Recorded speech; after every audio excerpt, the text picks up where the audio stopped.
He built an empire on silence and cruelty. And for 8 years, Damien Voss convinced himself that erasing Elena Marlowe was the smartest thing he'd ever done. No name, no memory, no mercy.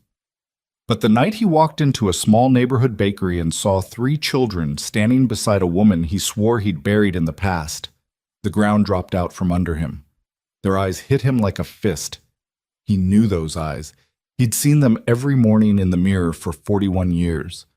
Watch until the end, and drop a like, then comment the city you're watching from. I want to see how far this story travels.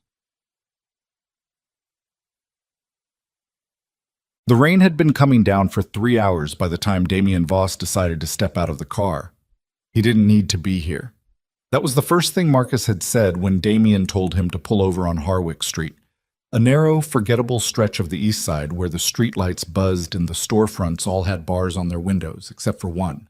One warm, lit window, the smell of butter and cinnamon drifting out through a cracked door even in the rain. A hand-painted sign above the entrance, Marlowe's Bakery, open late. Damien had seen it from the back seat as the car idled at the red light. He'd looked away, then looked back. Something in his chest did a slow, nauseating rotation he hadn't felt in years. "Boss?" Marcus kept his voice flat. "Careful. You want me to keep going?" Damien didn't answer. He was already reaching for the door handle. The inside of the bakery smelled like something that belonged in a different life. Warm bread, brown sugar, the faint trace of vanilla. The walls were painted the color of old cream, and someone had hung small framed photographs along the left side, little black and white prints of city streets and open markets. A glass case ran the length of the counter, fogged slightly from the heat inside. The register sat at the far end. Behind it, a doorway covered by a beaded curtain that someone had pushed halfway to the side. Damien stood in the doorway and dripped rain onto the tile floor. There were 3 children near the far end of the counter. He registered them in pieces, the way you register a car accident, fast, then slow, then not at all. The oldest looked about 7, maybe 8. A boy, dark hair cut short, jaw already set in a stubborn line even while he was just eating a piece of bread and reading something on the counter in front of him. The second was a girl, maybe 6, spinning slowly on one of the counter stools with her eyes half closed like the rotation was a private meditation. The third was smaller, a boy again, 4 or 5 at most. Sitting on the counter itself, legs dangling, pushing small pats of butter across a wooden board with the intense concentration of someone performing surgery. Damien noticed their eyes. Not right away. Right away he noticed the hair, the jaw, the particular way the oldest boy held his shoulders, slightly forward, slightly tense, like he was permanently braced for something. Damien had seen that posture his entire life. He'd seen it in the mirror. Then the youngest looked up, and Damien's lungs stopped. The kid's eyes were gray. Not blue-gray, not green-gray. The specific flat storm cloud gray that Damien's own mother had called your father's curse. The kind of eyes that looked through things rather than at them. The youngest boy looked at Damien the way very small children sometimes look at strangers, without fear, without performance, just a direct, assessing stare that lasted 2 or 3 seconds before he went back to the butter. "We're closing in 20 minutes. The voice came from behind the beaded curtain. Then the curtain moved. Damien had told himself, in the years after, that he'd gotten over Elena Marlowe the way you get over a car crash, not by pretending it didn't happen, but by focusing very carefully on the recovery and never looking at the wreck again. He'd been deliberate about it. He'd erased her number. He'd burned the photographs. He'd refused to say her name aloud, even when Marcus or one of the others mentioned it, which they stopped doing quickly because Damien's silences on the subject were the kind that ended careers. What he had not accounted for was the moment she walked back through a doorway and into his line of sight. 8 years had changed her in ways that made her look more like herself, not less. Her hair was shorter, darker at the roots, pulled back with a clip that hadn't quite caught all of it. She was wearing a flour-dusted apron over a dark shirt, and she was carrying a tray of something, and she stopped walking when she saw him. The tray didn't fall. Her hands didn't shake. That was the first thing he noticed, and something about it made his jaw tighten in a way he didn't understand yet. Elena Marlowe looked at Damien Voss across the counter of her bakery on a rainy Thursday night, and her face went through something fast and controlled and private before it settled into nothing. Not anger, not shock, nothing. "We're closing," she said again. Her voice was the same. That was the thing he hadn't been ready for. Everything else he could have managed. Elena. Her name in his mouth after 8 years sounded wrong, too familiar, too much like something being dug up. "You need to leave." She set the tray down. Her eyes moved to the children, quick, instinctive, a calculation, and then back to him. "Now." The oldest boy had looked up from his reading. He was watching Damien with that same jaw-set stillness, and up close, with the light falling across his face directly, there was no version of the world in which Damien could look at this child and not know what he was looking at. He was looking at himself. 20 years ago and 2 feet shorter, but himself. The girl had stopped spinning. The youngest boy was watching too now, the butter forgotten, his gray eyes going back and forth between his mother and this stranger standing dripping on the tiles. Damien's voice came out quieter than he meant it to. "How old are they?" "Don't." The word hit like a struck match. "Elena." "How old?" "I said don't." She moved around the counter fast, putting herself between him and the children with a fluency that told him she'd thought about this moment. Maybe not tonight, maybe not the specific rain and the specific street, but she'd thought about the shape of it. The version where Damien Voss appeared somewhere, and she had to put her body between him and the 3 things she'd spent 8 years protecting. She'd rehearsed this. That landed in him somewhere deep and ugly. "Kids?" Her voice was controlled, but her hand, he noticed, was flat against the counter, pressing down.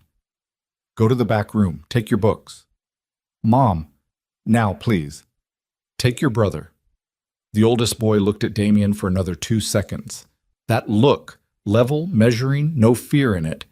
And then he slid off the stool and collected his brother from the counter and steered the girl ahead of them through the beaded curtain. The sounds of them diminished through the back of the bakery until there was nothing left but the rain on the window and the hum of the refrigerator case and whatever was coming next. Elena turned back to him. Her hands were at her sides now, and the blankness in her face was the kind that cost something to maintain. "You're going to leave," she said, "and tomorrow you're going to pretend you were never here." He studied her. "That's what you think happens next." "That's what needs to happen next." "I counted." He kept his voice low, which was the only thing he trusted it to do right now. 7, maybe 8, 6, and the youngest, 4, 5. She didn't move. "I did the math, Elena." "Don't." "I was doing the math the second I walked through that door." He took 1 step closer and she didn't step back, which told him something. "Tell me I'm wrong." She held his gaze for a long time, long enough that the refrigerator cycled off and the room got quieter, long enough that Damien could hear his own pulse. "Get out of my bakery," she said. He didn't move. "Who knows?" "No one who matters." "Marcus is outside in the car." He watched her face. He didn't see them. "But I need you to understand that I am not walking out that door and driving away and going back to my life as if I didn't just see what I saw." Something moved behind her eyes. Not fear exactly. Something more like the acceptance of an outcome she'd calculated for years and still dreaded when it finally arrived. "Then what do you want?" she said. Not a question. Flat. Like a surface you couldn't get traction on. "I want to know why you didn't tell me." She laughed. It was not a pleasant sound. "Which part? Which part of any of this did you think I should have led with? While you were cutting off contact? While you were telling everyone in your organization that I was dead to you? While you had your lawyers send me that letter?" Her voice stayed low, but something live had gotten into it. "I got 1 letter from you, Damien. 1, it said, 'Do not attempt contact. Do not make any claim. Do not appear.' You sent that letter before I even knew." He held very still.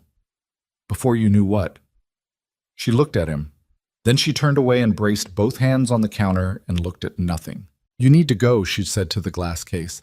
"I need time." "You've had 8 years. I need a different time." She straightened up. "Come back tomorrow." Alone. No Marcus, no car, no one. Come through the back. There's an alley on Merchant Street. Come at 7 in the morning before I open. The kids will be at school. She turned back to him and her eyes were level and exhausted in equal measure. You'll get your answers, but I decide what happens after that, not you. That's the deal. Take it or don't. Damien stood in the warm, quiet bakery and looked at the woman he'd spent 8 years trying to unlove and felt something shift in him the way tectonic plates shift. Not violently, not dramatically, just a deep grinding realignment of everything beneath the surface that you can't see but that changes the landscape permanently.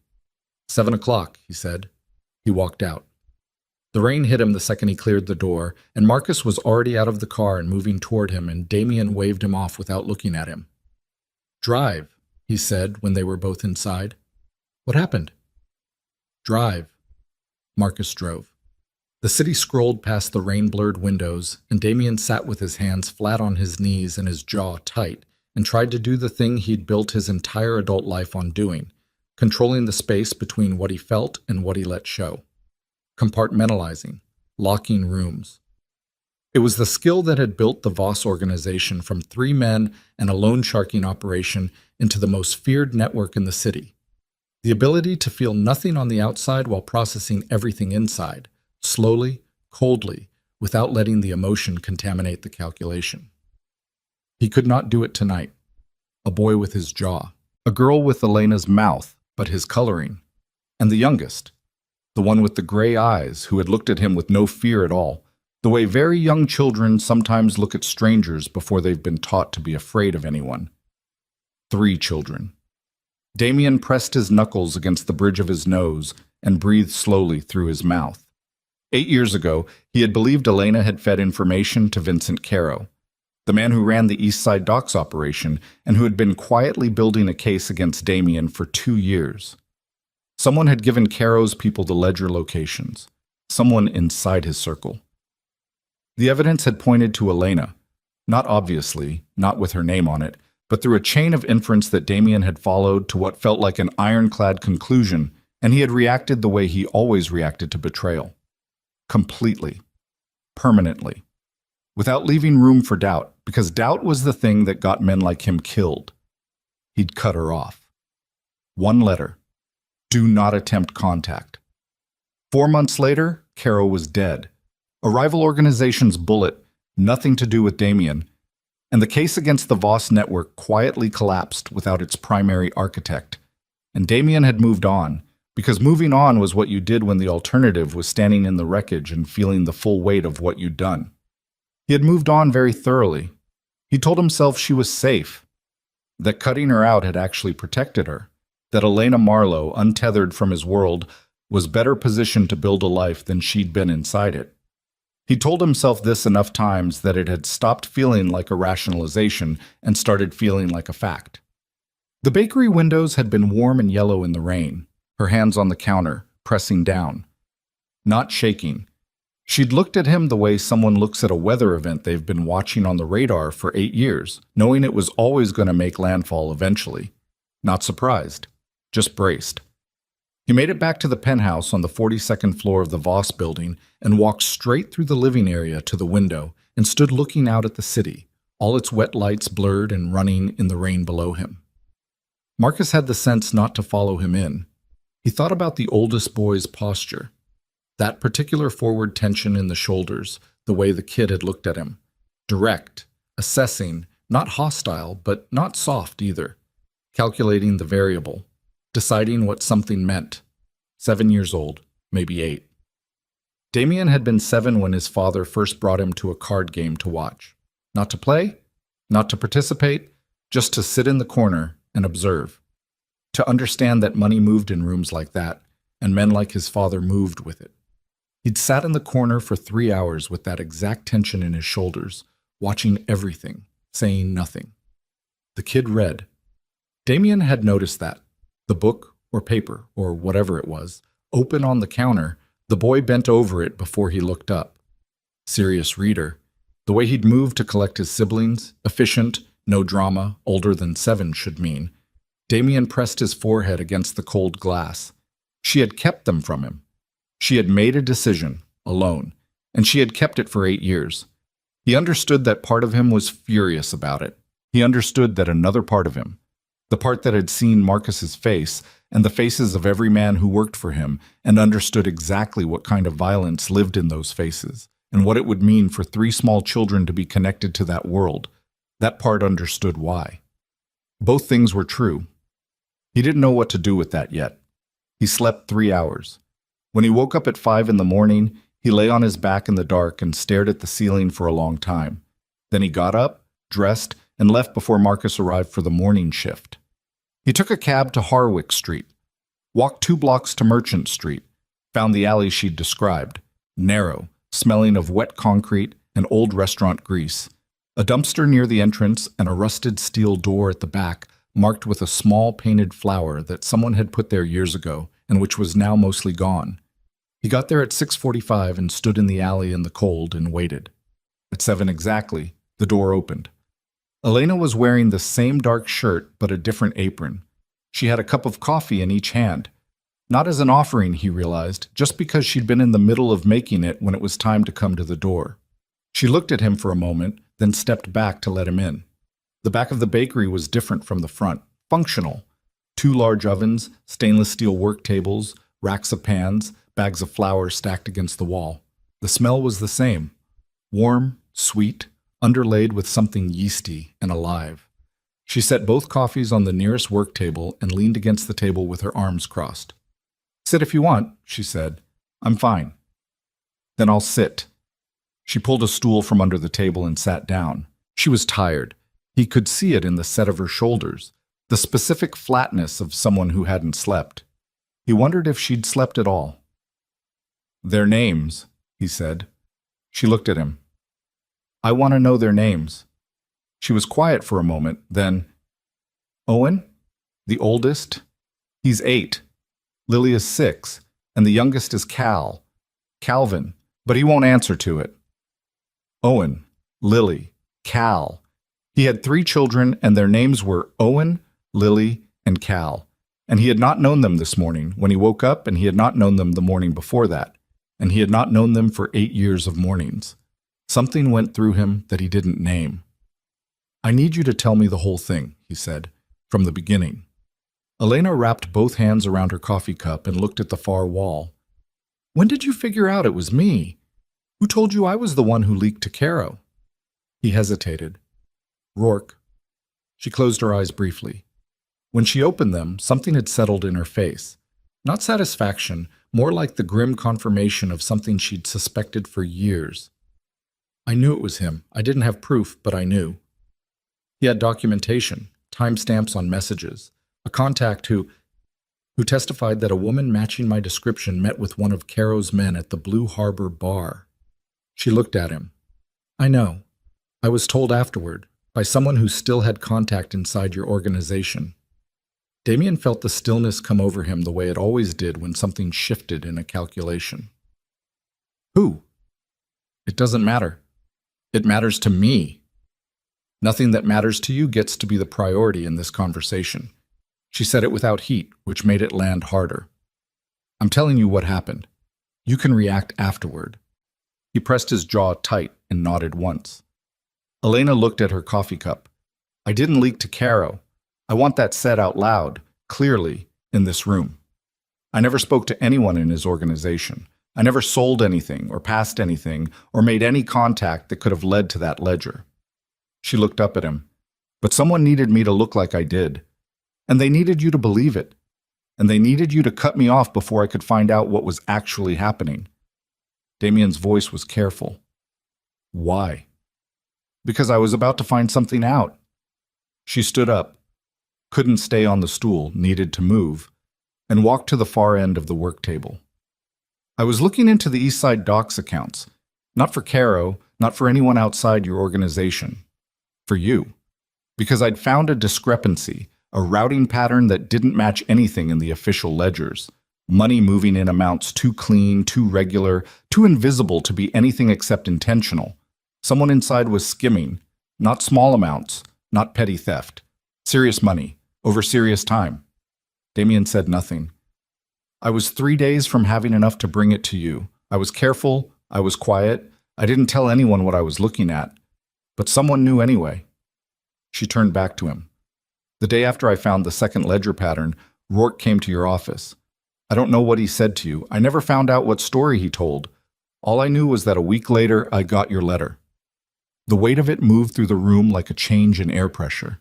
Damien stood very still.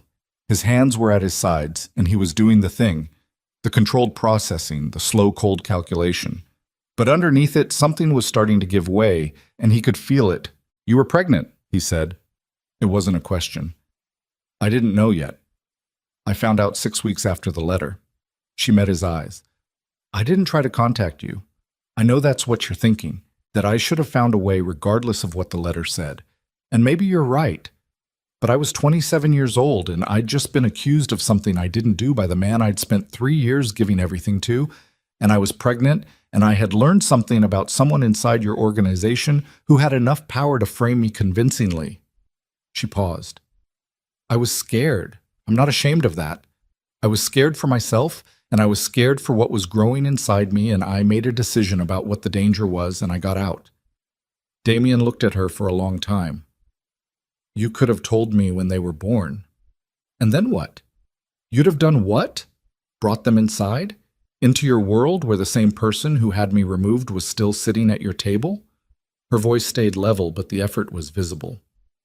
I didn't know who to trust. I didn't know which of your people Rourke had brought in. For all I knew, coming forward with 3 children who were visibly yours was handing someone a weapon and pointing it at them myself. The rain had started again outside, or maybe it had never stopped. Damien could hear it against the alley door. Who is it? He said. His voice had gotten quieter again. The particular quiet that people in his organization had learned to be afraid of. Who's been skimming? I don't know for certain. I know what I found 8 years ago, and I know who is positioned to benefit, but I don't have current information. Give me what you have. Not yet. She crossed her arms again. We're not at that part. First, you understand what happened. First, you understand what I protected and why. Then we talk about what comes next. And what comes next is my decision as much as yours. More than yours because I've been here and you haven't. He looked at her. This woman in her flour-dusted apron in the back of a bakery she'd built alone, holding the wall between him and 3 children he hadn't known existed until last night. Her voice perfectly steady. Her jaw set in the same line as Owen's. He understood, in a way he didn't have language for yet, that he was looking at someone who had become something in 8 years that she hadn't been before. Not harder, that wasn't the right word, more permanent. Like something had been heated and then cooled and become a different material than it started as. Rourke is still in my organization, he said. I know. He's been with me for 12 years. I know that too. Damien put his hands flat on the stainless work table and looked at them. Large hands, scarred across the right knuckles from something that had happened when he was 19. He had looked at his own hands thousands of times and had never once seen what he was seeing right now, which was the hands of a man who had thrown away something he could not name the size of. I need to... He stopped. He needed to think. He needed to go somewhere and sit with what he'd just been told and disassemble every assumption he'd made about the past 8 years and rebuild it from the floor up with accurate information. He needed to look at Rourke, at every interaction with Rourke, every decision, every time Rourke had been positioned near the right information, and trace it all the way back to the beginning. He also needed to stand in this kitchen and not leave yet, and he didn't fully understand why. The kids, he said, do they know anything? About you? Elena shook her head. Owen knows he has a father who isn't in our lives. He knows not to ask questions about it. Cal's too young to have a framework for it. Lily thinks... She paused briefly. Lily decided on her own that you were probably dead. I didn't correct her.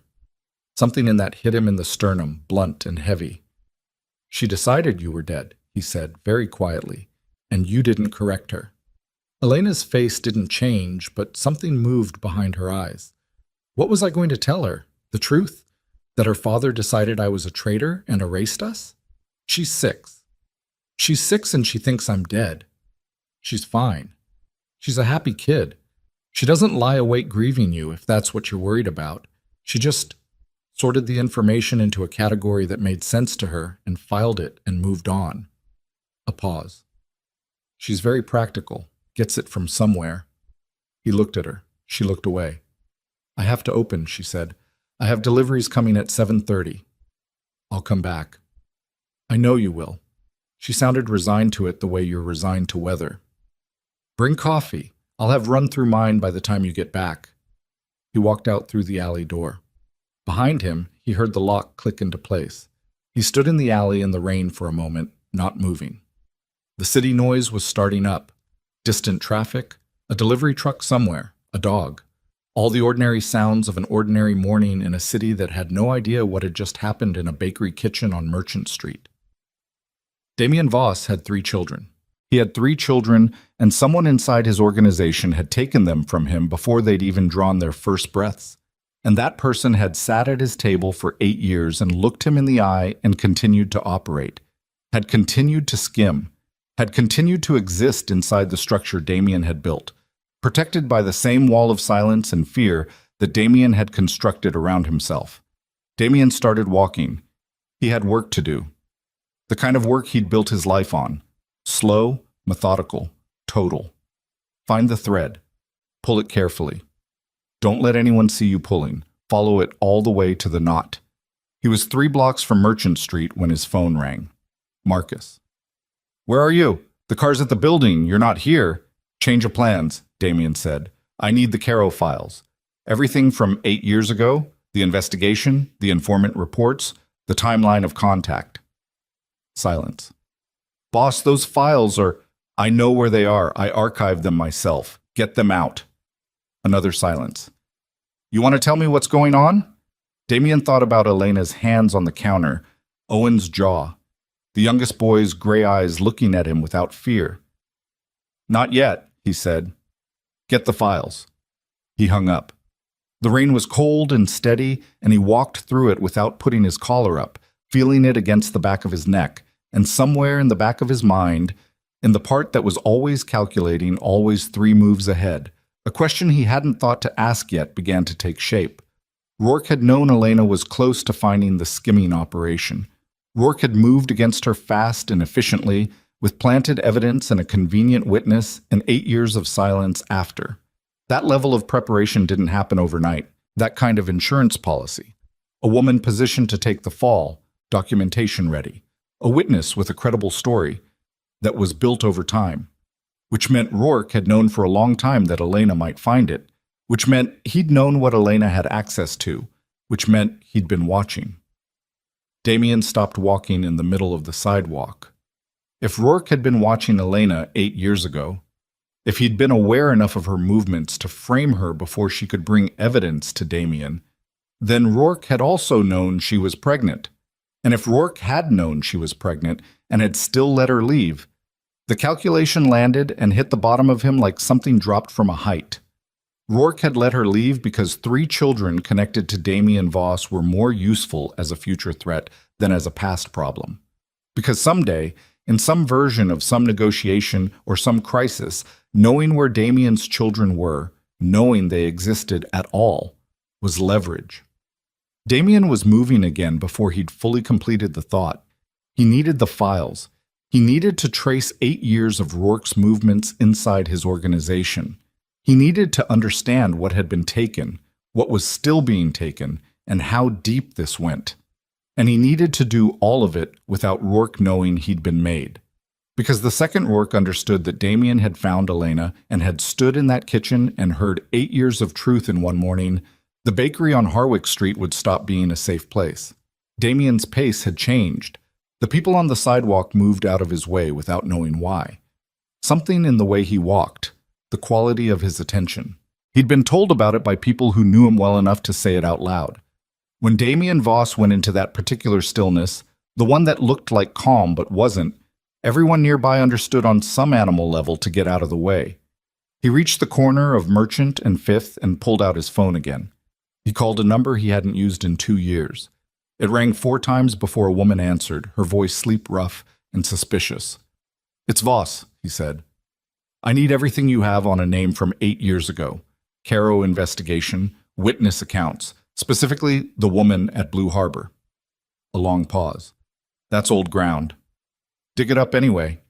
He looked up the street at the tail end of the alley, at the steel door with the faded painted flower. Someone built something on top of it, and I need to know what's underneath. He hung up. Stood at the corner. The rain came down. Somewhere in the city, his organization was waking up.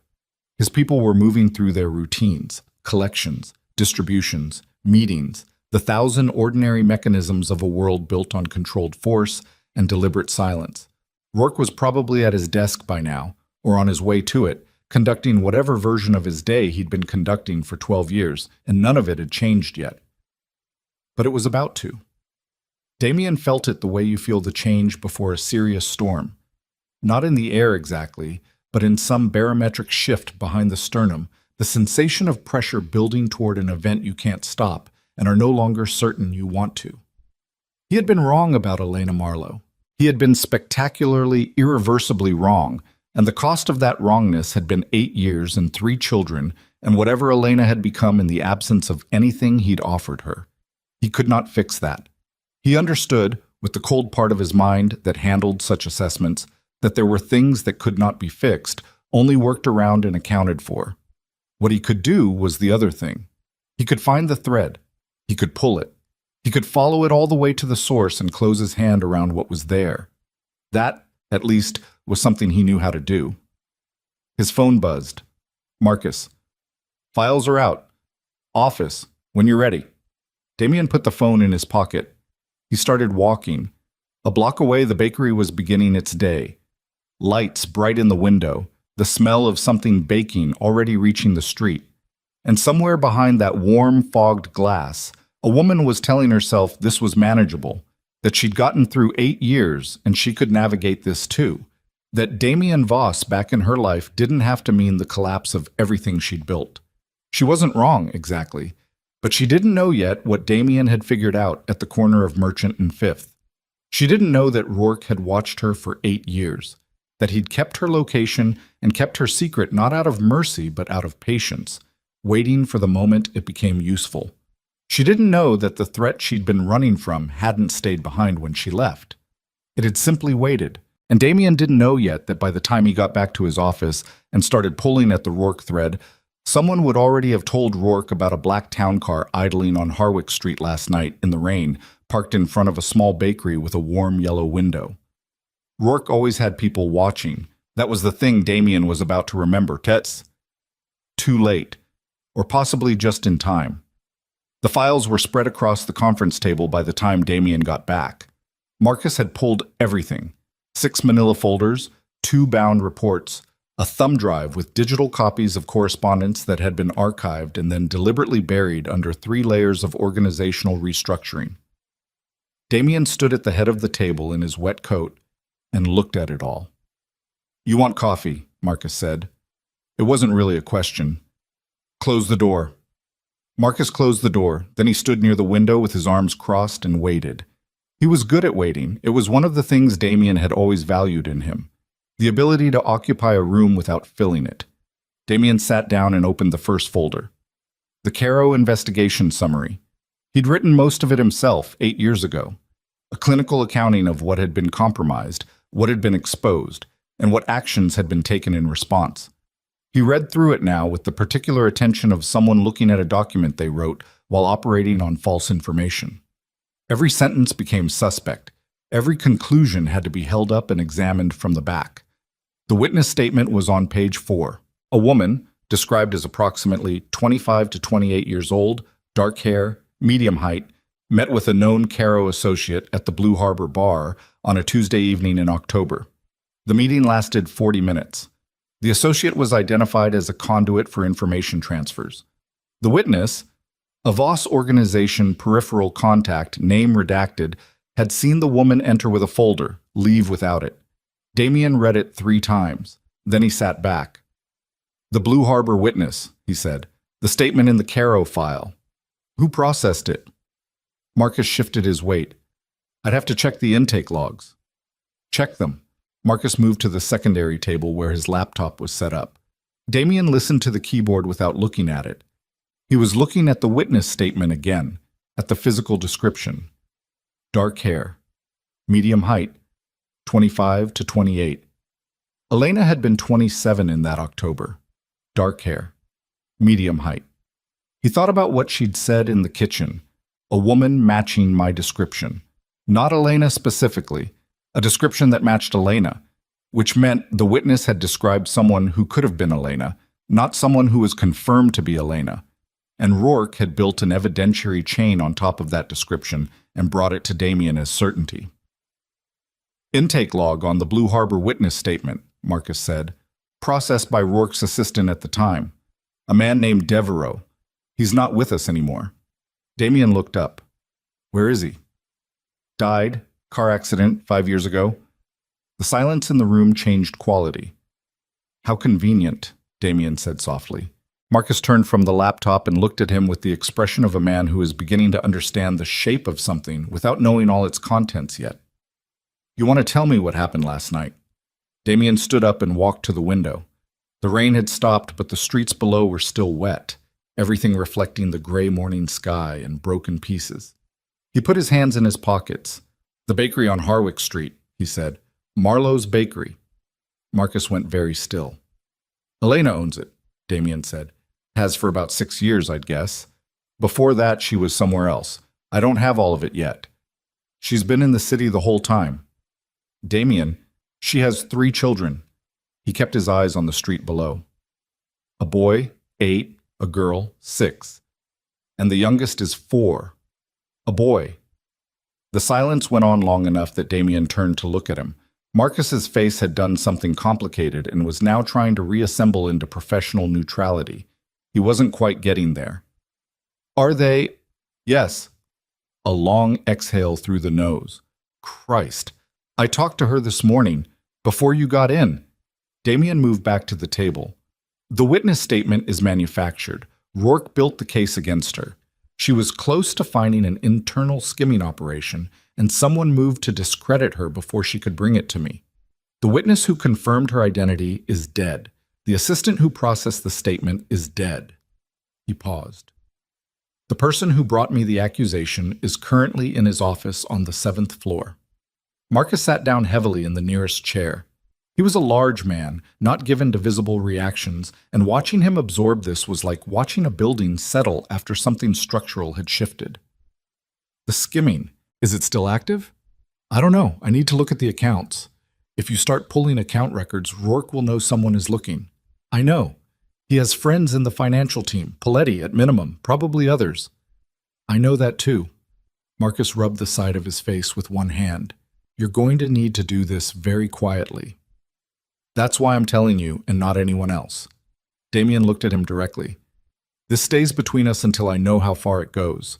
If Rourke has people in the organization who are keeping him informed, I need to know before I move. I move wrong on this and he gets ahead of it, and if he gets ahead of it... He didn't finish the sentence. He didn't need to. Marcus knew what Rourke getting ahead of it meant. It meant Elena's bakery stopped being a safe place. It meant 3 children whose existence had been kept quiet for 8 years suddenly became the kind of leverage that men like Rourke knew exactly how to use. The kids, Marcus said. Does anyone in the organization know?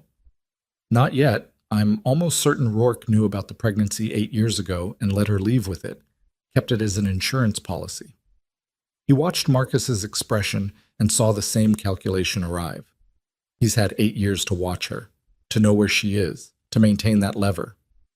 But he hasn't used it, because he hasn't needed to. My organization has been stable. There's been no threat to his position, no reason to activate it. Damien sat down. The night I walked into that bakery, I may have changed the math. Marcus was quiet for a moment. Were you followed?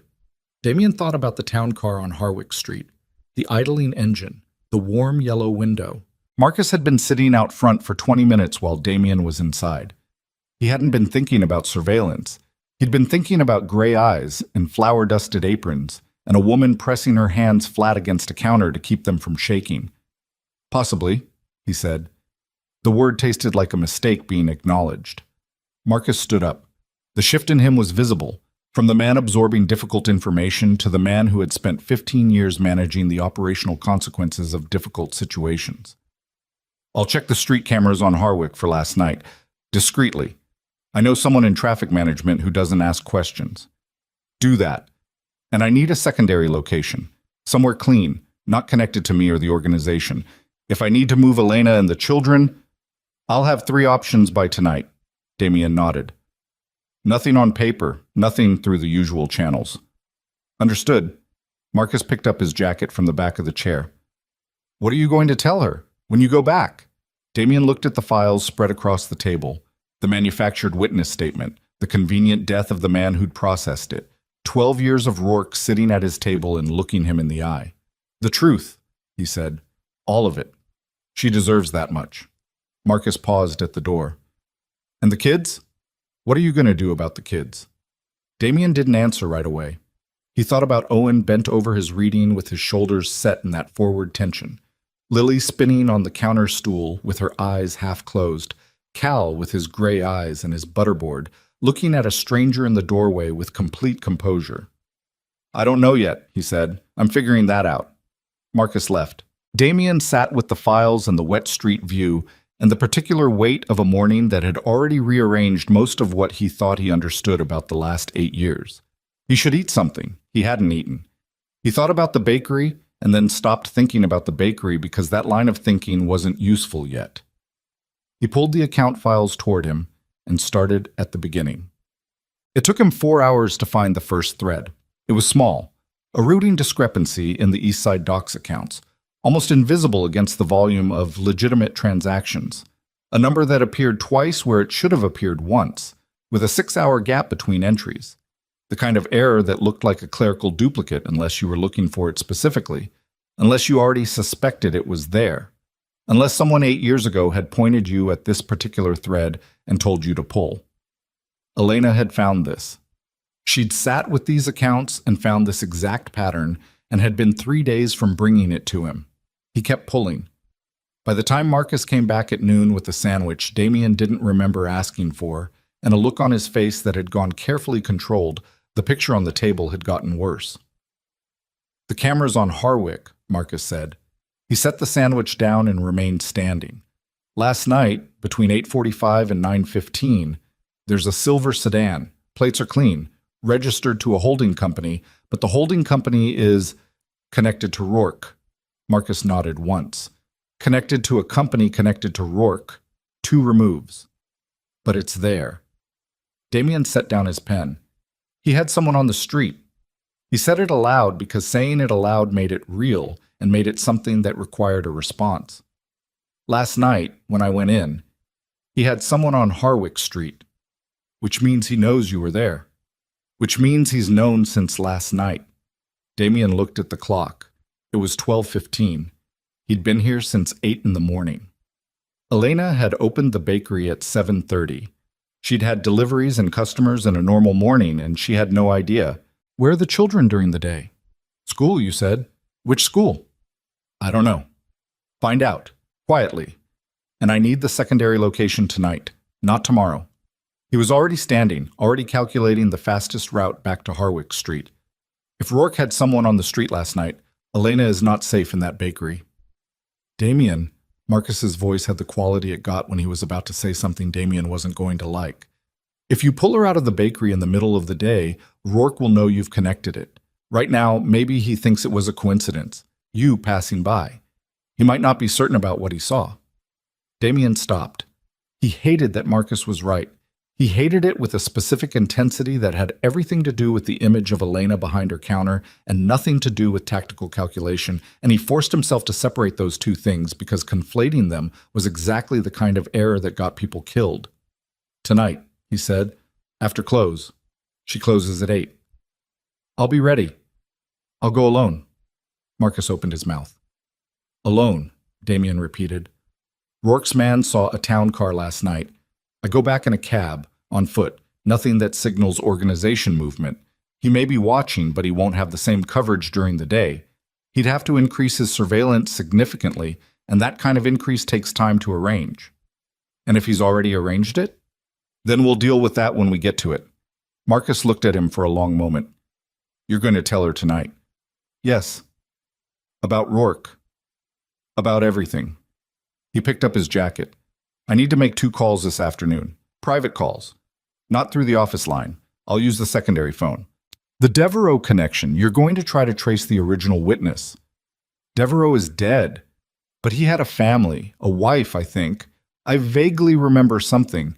She won't know anything about what he was involved in, but she might have documents, files, anything he kept at home. People in his position sometimes keep insurance of their own. That's a long shot. I know what it is. Damien moved to the door. Keep the account analysis going on your end. I need the full scope of the skimming, amounts, timeline, where the money went. And I need it without touching any system that Rourke's people monitor. I know a forensic accountant, independent, not connected. She's careful.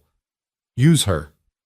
He left the office and took the stairs instead of the elevator, partly because he needed to move and partly because elevator conversations were not conversations you could control, and right now every variable that he could control he intended to control. But he made his first call from the stairwell on the 28th floor. The number belonged to a woman named Sylvie, who had run her own information operation on the west side for 11 years and who owed Damien a favor she'd been not quite paying back for most of that time. She picked up on the second ring. I need Devereaux's widow, Damien said. James Devereaux. He died in a car accident approximately 5 years ago. I need to know if she's still in the city, and if so, where. Why would I have that? Because you have everything and you know it. I need it today. A pause.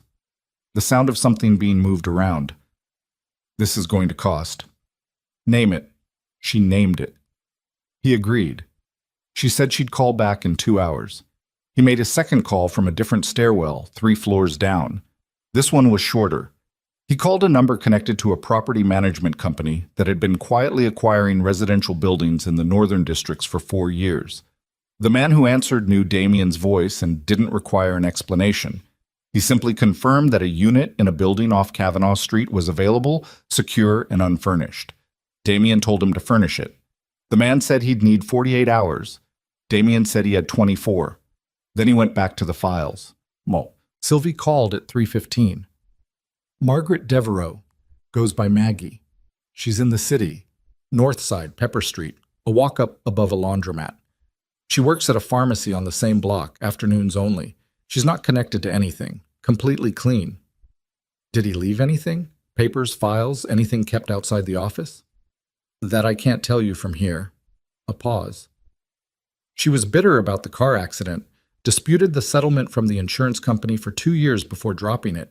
She thought something was off with the accident report. Damien absorbed that. She thought it wasn't an accident.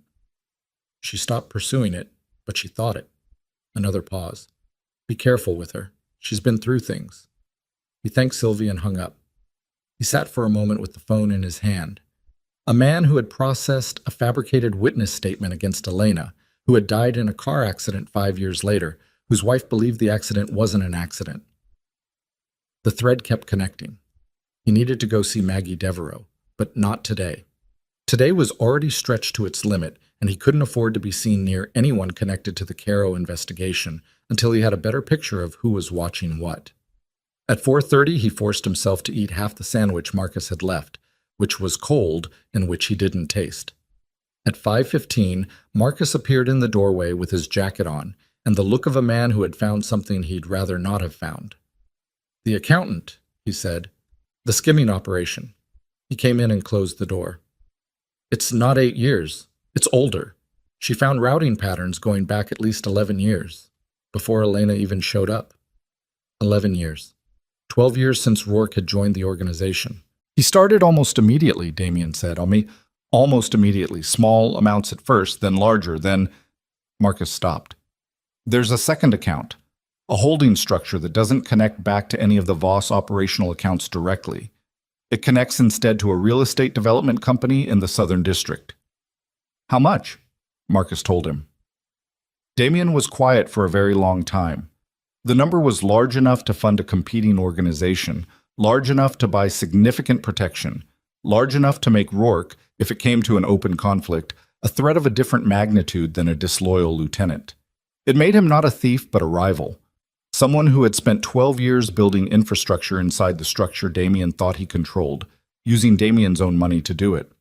He's not just skimming, Damien said. No, he's been building. That's what it looks like. Damien stood up. The afternoon had gone dark outside the windows, the city shifting from gray day to early evening. Somewhere across town, 3 children were coming home from school to a bakery on Harwick Street, where their mother was still pulling trays and taking them to the counter and had no idea what Damien had been looking at all day. Tonight, he said. After 8. Marcus nodded. He didn't say anything else because there wasn't anything else to say that wasn't going to make this harder. Jet. Damien reached the alley behind Harwick Street at 8:12. He'd walked the last 6 blocks, watching his own reflection in shop windows to see what was behind him. He'd spotted one possible surveillance, a man in a gray jacket who'd been on the same block for 2 turns before disappearing. But he couldn't be certain. The city had too many bodies moving through it. He'd filed it and kept moving. The steel door with the faded flower was unlocked. That made his chest tighten. She'd left it unlocked, which meant she'd been expecting him and hadn't thought through the security implications, which meant she wasn't thinking about this the way he needed her to start thinking about it. He pushed through into the kitchen. Elena was at the far work table, doing something with a stand mixer that she switched off when he came in. The children weren't visible. Upstairs, he assumed, the bakery having some kind of living space above or adjacent. She looked at him once, then at the clock on the wall, then back at him. "You're late," she said. "I know." He looked around the kitchen. The back door was unlocked. "I knew you were coming. You can't leave it unlocked." Something shifted in her face. Not quite annoyance, something more complicated. "Is this the part where you start managing my security decisions for me?" "Elena, because I've been managing them on my own for 8 years and they've worked out fine." He looked at her directly. "They worked out fine because Rourke had no reason to activate what he knows. That changed last night." She went still. He told her. All of it. The camera footage, the silver sedan, the holding company, Devereaux's death, the skimming operation going back 11 years, the competing structure built with money pulled from the Voss accounts. He told her without softening any of it and without watching for her reaction because he needed to get it all out before he started calculating what to say next based on what her face was doing. When he finished, the kitchen was very quiet. Elena stood with her hands at her sides and her eyes on the middle distance. The stand mixer sat cold beside her. From somewhere above them, there was a muffled sound, probably Cal, too young to go to sleep easily, and she tilted her head toward it for a moment in the automatic parental monitoring that he'd noticed before, then brought her attention back. "He knows where we are," she said. "He's always known. But now it's different." She looked at him. Her voice was level, but there was something beneath it. Not fear exactly, more like the feeling of a structure you've been living in revealing that one of the walls was never load-bearing. "He watched me for 8 years and kept it to himself. And now you've shown up and he knows you know, and the thing he's been holding on to quietly becomes a move he needs to make." "Yes." "How long do we have?" "I don't know. Could be days, could be hours." He held her eyes. "I need to move you, tonight or tomorrow morning at the latest. I have a place. It's clean, it's not connected. We're not leaving the bakery." The words came out fast and flat, the way a door gets closed. "This is our home. I built this. The kids are in school here. They have a routine here. Owen has Elena." He said it quietly, but it stopped her. "But it. He has a competing fund built over 12 years on money taken from my organization. He has enough to run a significant operation. And he now knows that I found you, which means everything he's been keeping quiet becomes something he might decide to use." He moved a step closer. "I understand this is your home. I understand what it cost you to build it. But right now, what it costs to stay is too high." She looked at him for a long time. Her jaw was tight. He could see her working through it, the same grinding process he'd watched in the bakery kitchen that morning, weighing things against each other with the methodical precision of someone who had learned to make every calculation alone. The kids don't know, she said finally. You understand that. Owen is 8 and he is perceptive and he will know something is wrong the second I start changing the routine. He'll ask questions and I am not— Her voice thinned slightly at the edges. I am not explaining to my 8-year-old son why we have to leave our home in the middle of the night because of something his father did. It landed the way she intended it to. He didn't flinch. I know, he said. I know that's what this is. I'm not asking you to pretend otherwise. She turned away and braced both hands on the work table the way she had the night before, but this time she stayed there longer. Her shoulders rose and fell once. Tomorrow morning, she said to the table, we take them to school as normal. No change in routine that they can see. Then I close the bakery. I'll say it's maintenance, I'll figure out something. And by the time school ends, we're not here. She turned back. Her eyes were dry, but the effort of that was visible at the edges. I get to tell them. Whatever story we use, whatever we tell them, I decide that, not you. Yes. And you don't come near the school. Not tomorrow, not until this is done. Whatever Rourke's man sees, I don't want it to be you anywhere near those children. Agreed. She looked at him. He looked back. The kitchen hum was the only sound. You should have— She stopped. Started again. I need you to understand something. When I left, I wasn't running from you. I was running towards something I could keep alive. That's a different thing. I know. I don't think you do. Not yet. She straightened up and reached for her cold coffee and drank some of it, a mechanical gesture, not noticing the temperature. But we don't have time for that conversation right now. No, he said. We don't. He stayed another 20 minutes, working through the logistics, the address on Kavanaugh Street, what she'd need to pack, how to handle the school pickup. She listened with the same methodical attention she'd given everything else, and asked practical questions and didn't touch the emotional weight of any of it, because there wasn't room for it yet.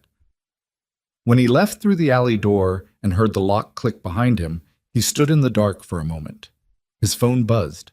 A text from Marcus, no name in the sender field, just the number Damien had memorized years ago for exactly this kind of message. Rourke left the building at 7 p.m., didn't go home, can't locate him. Damien stared at the screen. Rourke had left the building at 7. Damien had arrived at the alley at 8:12. 67 minutes unaccounted for. A man who knew exactly where Elena's bakery was and had 12 years of preparation behind him. And a reason, now, to move before Damien could get ahead of him. Damien was already walking fast when his phone rang. Unknown number, not a contact, not a pattern he recognized. He answered. Silence for 2 seconds. Then a voice he hadn't heard in a decade, smooth and unhurried in the way of someone who understood that making other people wait was a form of power. Damien, Rourke's voice, calm as a Sunday morning. I think we need to talk about the bakery on Harwick Street. Before something unfortunate, Damien kept walking. He didn't stop, didn't slow, didn't give Rourke the satisfaction of hearing his footsteps change. The alley behind Harwick Street was dark and narrow and smelled of wet concrete, and he moved through it with the phone pressed to his ear and his free hand loose at his side, which took effort. You've been busy today, Rourke continued. The smoothness in his voice was the kind that came from genuine confidence, not performance. That was the thing about Rourke. He'd never been a performer. Everything he did came from a cold, settled place that had taken Damien 12 years to understand he'd misread as loyalty. Account files, old case records, a forensic accountant I don't recognize, which means she's not one of ours, which means you've been careful. I respect that. Damien reached the end of the alley and turned onto Merchant Street without stopping. You've been watching my office. I've been watching a lot of things for a long time. You know that now. What do you want, Rourke? A pause. Not hesitation, consideration. The difference between a man buying time and a man choosing his words, because he has enough time to choose. I want what I've always wanted. Stability, clean operations, no unnecessary disruption to a structure that has functioned very well for 12 years. Another pause. The woman complicates things. The children complicate things further. I'd like to find a resolution that doesn't require anyone to get hurt. Damien stopped walking. He was on Merchant Street, under a broken streetlight, and the city moved around him. A cab passing, two people with umbrellas, a delivery bike. And none of it registered as anything except background noise behind the sound of Rourke's breathing on the other end of the line. "Say that again," Damien said. "I said I'd like a resolution that doesn't require—" "You said the children." His voice had gone to the quiet place, the dangerous place. "You know about the children."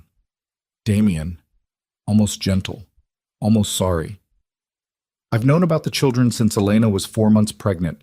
I've known exactly where they go to school, what their names are, what time Owen gets out on Tuesdays because he has a reading program that runs late." A beat. "I've never done anything with that information. I want you to understand that. I've held it, and I've kept it clean, and I've never once pointed it at you or at them. That's not nothing." The thing that went through Damien in that moment was not rage. It was something colder and deeper than rage. The specific sensation of a man who has just understood the full geometry of how badly he has been outmaneuvered, and for how long, and by someone standing close enough to have done something about it at any time. "What do you want?" he said again. Flat. "A conversation. In person. Tonight." Rourke's voice was still smooth, still unhurried. "Not at the office, somewhere neutral. I'll text you an address. And if I don't come—" The pause this time was different, shorter. "Then tomorrow morning gets complicated for everyone, including 3 children who have done absolutely nothing wrong and who I would genuinely prefer to keep out of this." Another beat, and this one carried the faintest edge, the first crack in the smooth surface. "Come alone. I'll come alone. We talk like the men we are, and we find the version of this that everyone walks away from. That's all I'm asking." The line went dead. Damien stood under the broken streetlight for 3 seconds. Then he texted Marcus. "Stay at the building. Watch for anything unusual on the 7th floor. Do not engage Rourke. Do not let him know you're watching." Marcus replied in 40 seconds. "Understood. Where are you?" Damien put the phone in his pocket without answering. His mind was moving fast through a structure he was building in real time. What Rourke had, what Rourke wanted, what the pressure points were, where the exits were in a conversation with a man who had 12 years of preparation and a competing fund large enough to run his own operation. Rourke hadn't called to threaten him. Rourke had called to negotiate. That meant Rourke didn't want open conflict any more than Damien did, which meant there was still room to maneuver, which meant tonight was not the end of anything yet. But Rourke knew about Owen's Tuesday reading program. That specific, small, domestic detail. The Tuesday reading program, the late pickup, sat in Damien's chest like a piece of broken glass. Not because it was the most dangerous thing Rourke had said, because it was the most deliberate. He'd chosen that detail specifically, out of everything he could have said, to demonstrate the granularity of what he knew, to make clear that the children were not an abstraction, that he knew them as specific individual people with specific individual schedules. The phone buzzed. An address. No name. A bar called Kettner's in the warehouse district, 20 minutes south. Damien walked to the corner and flagged a cab. Kettner's was the kind of place that had been declining for so long it had looped back around to something that looked like character. Dark wood, low lighting, a bar that ran the full length of the room. Maybe 8 people in it on a Thursday night. Rourke was at a corner table near the back, facing night. Rourke was at a corner table near the back, facing the door, with a glass of something dark in front of him and nothing else on the table. He looked the same. That was the thing Damien registered first, which was irrational but was also the truth. Rourke looked exactly the same as he'd looked at the last organizational meeting 3 days ago. Neat, composed, the kind of face that gave very little away. 61 years old with gray at the temples and the hands of someone who had done physical work earlier in his life and whose body remembered it. Damien sat down across from him. Neither man spoke for a moment. The bar noise moved around them, low, ambient, enough to cover a conversation. "You built a competing fund," Damien said. No preamble. 11 years? You've been extracting money from my operations for 11 years and building your own structure. Rourke looked at him without surprise. Yes. And Elena was about to find it. She was close. Closer than I expected. A pause. She was very good at the accounts work. I underestimated that. So you framed her. I removed her. He said it with the flat precision of someone correcting a characterization they find imprecise. I didn't hurt her. I didn't have her followed after she left. I gave her a clean exit, and I kept what I knew quiet. That's a different thing than what you're describing. Damien held his eyes. You used a manufactured witness statement to make me believe she'd sold information to Caro. You had the man who processed that statement killed 5 years later. You let me cut off a woman who was pregnant with my children because she was about to expose what you were doing. Rourke was quiet for a moment. He lifted his glass and drank, then set it back down. The witness statement was an acceleration of something that was already going to happen. You and Elena were... He stopped, reconsidered. The relationship had structural problems that pre-existed what I did. She came from outside your world. She had ideas about what you should do with the organization, what you should become. You were already pulling apart. I moved things forward. You decided that. You decided what was going to happen, and you moved things forward. Someone has to. He said it without apology, without heat. Just a flat statement of a worldview Damien was only now seeing in its full dimensions. You've always been good at the operations, at the force application, the network management, the territorial control. But you are... He paused again, and this pause had something in it that was almost careful. You have blind spots, Damien. You always have. The woman was one of them. The way you felt about her made you slower than you would have been about anyone else. I couldn't afford that kind of slowness in my position. Your position. Damien said it very quietly. I built half of what you're running, not the foundation. That was your father and what you did with it in the early years. But the expansion into the docks, the financial infrastructure, the legislative relationships, that was me. For 12 years, that was me. He held Damien's eyes. I've been running a parallel track because I needed insurance. Because men in my position, men who build things for other men, have learned that the day the primary decides he doesn't need you anymore is the day you need to already have something else. Damien sat with that for a moment. In another version of this conversation, in a different context, what Rourke was describing would be recognizable as logic, even reasonable logic. The logic of a man who had learned how the world worked and had made rational preparations for it. It didn't make any of it forgivable, but it made the shape of it clearer. What do you want? Damien said for the third time that night. Rourke folded both hands on the table. I want to separate, clean, structured, no conflict. I take the docks operation and the legislative contacts. I've been managing both anyway. They function better under my direct control than as part of your network.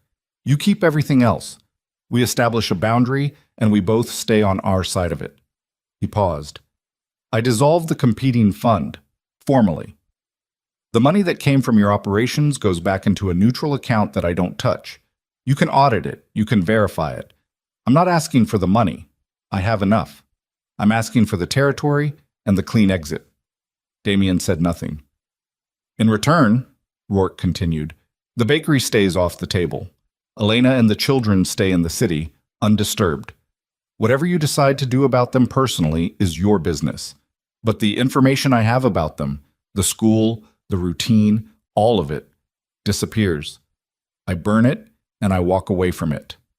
He looked at Damien steadily. That's the offer. It's a fair one. I think we both know that. The bar moved around them. Somebody laughed too loudly near the front. The bartender changed the channel on a small television above the far end of the bar. Damien looked at Rourke's hands on the table. Steady, no tension in them. You knew about the children for 8 years, Damien said. You knew Elena was pregnant when you sent that letter. You knew she was going to give birth alone, raise them alone, build her entire life alone. And you held that as an insurance policy. Yes. And you're sitting here telling me you never used it, that that's worth something. I'm telling you it's the truth. It's true and it's monstrous, and you're presenting it as a virtue. He held Rourke's gaze, and something in the older man shifted very slightly. Not guilt, not remorse, but the faint acknowledgement of a perspective he'd considered and filed away as irrelevant. I want to know one more thing before I answer you. Rourke waited. Devereaux, the man who processed the witness statement. A beat. Something in Rourke's face stayed very still, in a way that was different from the rest of the conversation's stillness. What about him? His wife thinks the accident wasn't an accident. The stillness held for 2 seconds. Then Rourke picked up his glass again. Car accidents happen. Damien felt it land in him like a door locking. He'd known it, or suspected it, but hearing the shape of the non-denial confirmed something final about the man across the table. Not just a man who'd built a parallel fund and maneuvered for position. A man who had removed the one person who could directly connect him to the manufactured witness statement.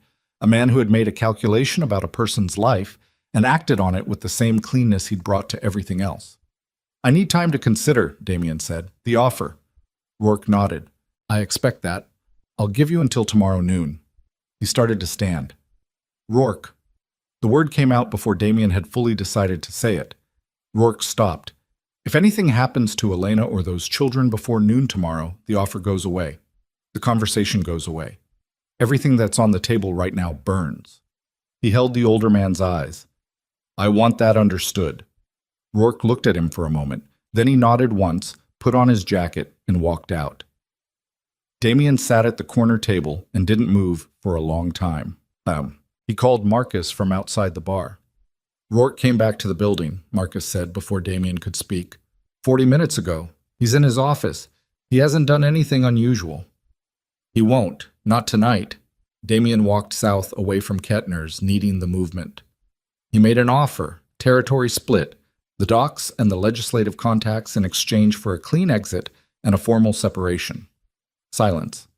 Then, and the other thing. He burns what he has on Elena and the children. That's part of the offer. Marcus took a breath. And you believe he'd do that? No. Damien's voice was flat. I believe he'd say he did it. I believe he might even destroy the copies he currently has. But Rourke doesn't work from single copies of anything. He's been operating at this level for 12 years. He has redundancies I can't see. He stopped at a corner, watching the traffic. If I take the offer and let him walk, I spend the rest of my life knowing he has something on my children in a drawer somewhere, even if he never uses it. So you're not taking it? I can't take it. Another silence. Then what are we doing? Damien thought about the conference table that morning, the files spread out, the routing discrepancy, the 11 years of parallel construction, the Devereaux death that Rourke had declined to deny.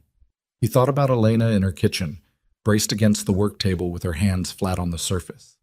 He thought about Owen's posture, Cal's gray eyes, Lily, who had decided her father was probably dead and filed it away and moved on. I need the full scope of what he's built, Damien said.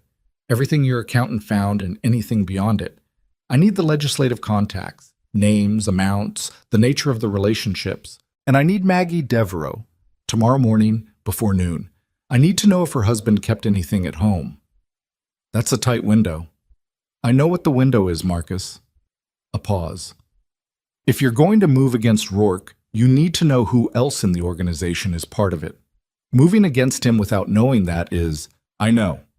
Get me a list of everyone who's had significant contact with the docks operation in the last 3 years. Anyone who's received unexplained payments, anyone whose lifestyle doesn't match their salary. Cross-reference with the accountant's findings. Tonight? As much as tonight allows. The rest by morning. He started walking again. And Marcus, the secondary location on Kavanaugh, make sure it's fully ready. It'll be ready by 6 a.m. I'll make it happen. Damien hung up and kept walking. The city was quieter now, past 10 o'clock, the restaurant crowd thinning and the later crowd not yet out in full.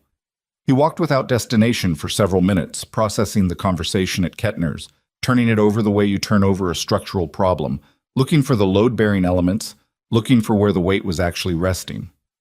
Rourke's offer was designed to appear reasonable. That was its strength. On its surface, it was a rational exit. Both sides acknowledged the situation. Both sides walked away with something, no open conflict. It was the kind of resolution that people who didn't know the full picture would look at and call pragmatic. What it actually was a man who had spent 12 years building something of his own, using Damien's money and Damien's infrastructure. and who was now asking to formalize the theft by being allowed to keep the most valuable parts of what he'd constructed. The docks operation, the legislative contacts, those were the crown pieces, the elements that generated the cleanest revenue and the most durable protection. Rourke wasn't asking for a clean exit. He was asking to win, and he was using 3 children as the leverage to make the offer feel like the only safe choice. Damien's phone buzzed. Not Marcus this time. An unknown number, different from the one Rourke had called from. He answered it, breathing, shallow, quick. Then Elena's voice, and it was different from anything he'd heard from her in the past 2 days. Stripped of the controlled steadiness, stripped of the careful management, just raw, direct, not performing anything. "There's a man outside," she said, "on the street. He's been there for 40 minutes. He's not moving." Damien was already turning around. "Where are the kids?" "Upstairs. Asleep." A breath. "I saw him from the second-floor window. He's not doing anything, he's just standing, but he's been there too long and he's looking at the building. Lock everything. Don't turn on any lights you haven't already got on. Don't go near the windows." "Damien, I'm coming." He was walking fast now, then faster. "Call me back if he moves. Don't open any door." He didn't wait for her response. He hung up and called Marcus. "Rourke just blinked," he said when Marcus picked up. "He's got someone outside the bakery. I need you at Harwick Street in 15 minutes. I'm already moving. What do you need?" "Just presence. Visible presence. A car on the street. Something that makes it clear she's not alone." He was close to running now. Not quite. Controlling it. "And get Paletti's home address. Rourke said he has people in the financial team. I want to know where Paletti is tonight." He was 8 blocks from Harwick Street when his phone rang again. "Elena." "He left," she said. "He got a phone call, and he walked away." Damien slowed slightly. "Which direction?" "East." He stopped. East from Harwick Street was toward the warehouse district, toward Kettner's bar, toward wherever Rourke had gone after walking out of the conversation 30 minutes ago. The man outside Elena's bakery had received a phone call and walked away at roughly the same time Marcus would have started moving a car toward Harwick Street. Either Rourke had a secondary surveillance on Marcus, on Damien's closest operational contact, or the timing was a coincidence. Damien did not believe in coincidences. He started walking again. "I'm 3 minutes away. Stay on the line." He covered the 3 blocks in 2.5 minutes and came around the corner onto Harwick Street and saw it. The bakery, dark in the upper windows, the street lamp reflecting off the wet sidewalk, Marcus's car just pulling in from the far end. Normal. Quiet. He went to the back alley, knocked twice on the steel door. It opened almost immediately. Elena stood in the kitchen doorway in the same dark shirt with her arms crossed and her jaw tight and her eyes doing the rapid assessment he'd seen before, checking him, checking behind him, checking the alley. He came inside. The kitchen was dim, only the range hood light on. "Sit down," he said. "I don't want to sit." "Elena, sit down." She sat, not because she was complying exactly, but because she could hear something in his voice that was different from anything she'd heard from him in 2 days. He sat across from her at the work table. He told her about Kettner's, about the offer, about what it actually meant. He told her about the Devereaux death and what Rourke's non-denial meant, and about the Tuesday reading program detail, and he told her plainly that Rourke was not going to let the information about Owen and Lily and Cal disappear regardless of what deal was made, because that was not how Rourke operated, and they both needed to understand that clearly. Elena listened to all of it with her hands flat on the table and her face doing the controlled processing he'd learned to read over the past 2 days. When he finished, she didn't speak right away. Then, "He had someone standing outside our building tonight while you were sitting across a table from him talking about resolution." "Yes." "He was demonstrating capability while negotiating." She said it the way she worked through account discrepancies, laying out the logic aloud to check it. "Showing you that he could reach us at any moment, so the offer felt more urgent." "Yes." "That means the offer was never about resolution." She looked at him. "It was a message." "Yes." Her jaw moved. She looked at the work table, at her own hands. "So what do we actually do?" Damien leaned forward. "Tomorrow morning, before the children wake up, you pack what you need for 2 weeks. 1 bag each. Documents, anything irreplaceable, whatever the kids need to feel like themselves. By 6 a.m., Marcus will have a car in the alley. You take the children to the Kavanaugh Street location. I'll have someone there, someone I trust, someone who stays outside. The kids go to school from there.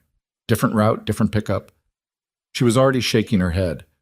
Owen will know something is wrong. Then we tell him something is wrong, a version of it. He held her eyes. He's 8 and he's perceptive, and lying to him is probably going to fail.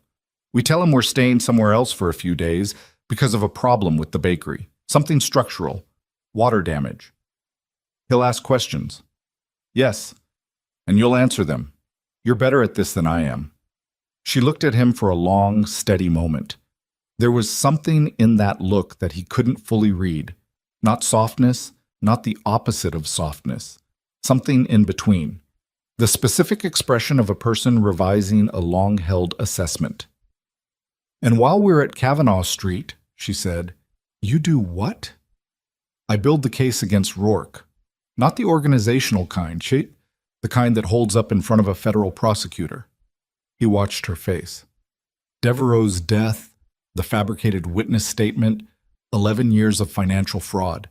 That's not just organizational betrayal, that's criminal exposure, real exposure. You'd hand him to the feds. I'd hand him enough that he goes away on his own terms or someone else's. Either way, he goes away in a manner that makes the information about you and the children irrelevant. Because dead men's insurance policies don't get activated. He paused. And I'd do it in a way that doesn't expose what I'm running. That's the needle I have to thread. Elena looked at him for a long time. Outside, a car passed on Harwick Street. The refrigerator hummed. You've done this before, she said.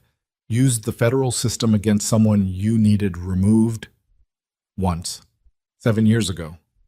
Did it work? The man is currently serving 14 years in a federal facility upstate. She nodded slowly, not approvingly, just absorbing. And Rourke has 12 years of knowledge about your organization. If he decides to cooperate with a federal investigation in exchange for a deal, that's the risk I'm managing. It's why the evidence has to be assembled carefully. If Rourke can offer the feds something bigger than himself, he will. I need the case to be complete enough that a deal isn't available to him. It was the most honest thing he'd said to her in the 2 days since he'd walked into her bakery. The clearest acknowledgement that what he was navigating wasn't just about protecting his children, it was about protecting his entire operation while doing it. And those two objectives were not perfectly aligned, and pretending otherwise would be the kind of dishonesty she'd already seen through once. Elena nodded again. Her hands were still flat on the table, but the tension in them had changed quality. Less braced, more grounded. Okay, she said. Okay. 6 a.m., 1 bag each. She stood up. Cal is going to want his blanket and his 2 trucks and his board book about construction equipment, and none of that is negotiable. Something moved in Damien's chest. He didn't let it show. Tell me what the bag needs, and I'll make sure the location has it. She looked at him. Something crossed her face. Fast, private, not intended for him to see. She looked away before he could read it fully. Go, she said. I need to sleep if I'm going to get 3 children packed and out the door by 6. He stood, moved toward the alley door. His hand was on the handle when she spoke again. Owen asked me tonight, she said. He stopped. He didn't turn around. Before bed, he asked if the man from the bakery was coming back. The silence was very full. What did you tell him? Damien said. I told him I didn't know yet. A pause. He said okay. Then he went back to his book. Another pause, smaller. He's been waiting for something. For a long time. I don't know what exactly. Something to resolve. Her voice had the quality of someone saying something they hadn't meant to say and had decided to let stand anyway. He takes after you more than you know. Damien opened the door. The alley was cold and dark and the city moved somewhere beyond it. He walked out, heard the lock. He got half a block before his phone buzzed with a message from the forensic accountant Marcus had hired. A message that made him stop in the middle of the sidewalk and read it twice to make sure he'd understood it correctly. The second holding account, the one Rourke had built with the extracted funds. It wasn't registered to Rourke. It wasn't registered to any name connected to Rourke. It was registered to a shell company whose sole listed officer was a name Damien recognized immediately, a name that stopped his breath for a full 3 seconds, because it was the name of the one person in his entire organization he had never once questioned, the one person whose loyalty he had treated as a fixed point around which everything else rotated. Marcus Hale. Damien stood on the sidewalk in the cold with the phone in his hand, and the city moving around him and the ground gone completely from under everything he thought he'd been building toward. Damien stood on the sidewalk for 43 seconds. He counted them without meaning to, the way the mind sometimes locks onto something measurable when everything unmeasurable has just collapsed. 43 seconds with the phone in his hand and the accountant's message on the screen, and the city moving around him like it hadn't noticed that the entire architecture of the past 2 days had just inverted. Marcus Hale. He put the phone in his pocket. He started walking. Not toward the office, not toward the Kavanaugh Street location, not toward anywhere with a destination yet. Just walking, because standing still was not something his body would tolerate right now, and because he needed to move through the first 60 seconds of this before he could think inside it. Marcus had been with him for 15 years. 15 years, which was 3 years longer than Rourke, which meant Marcus had been there before the expansion, before the docks, before any of the infrastructure that Rourke had built, and that Marcus had allegedly helped Rourke steal from. Marcus had driven him to every significant meeting for a decade. Marcus had stood outside the door of every conversation that mattered. Marcus had been the man he called first, always, because Marcus was the fixed point, except Marcus was the shell company's sole listed officer. Damien turned a corner and stopped in a doorway and pulled out the phone again. He read the message a third time. The accountant was precise. She'd included the registration date, the filing number, the address listed for the shell company, which was a postal address in a commercial district that Damien had never had any connection to. She'd flagged it because the company name appeared nowhere in the Voss organizational records, but the routing patterns connecting it to the docks extraction were unambiguous. He thought about Marcus at the conference table this morning.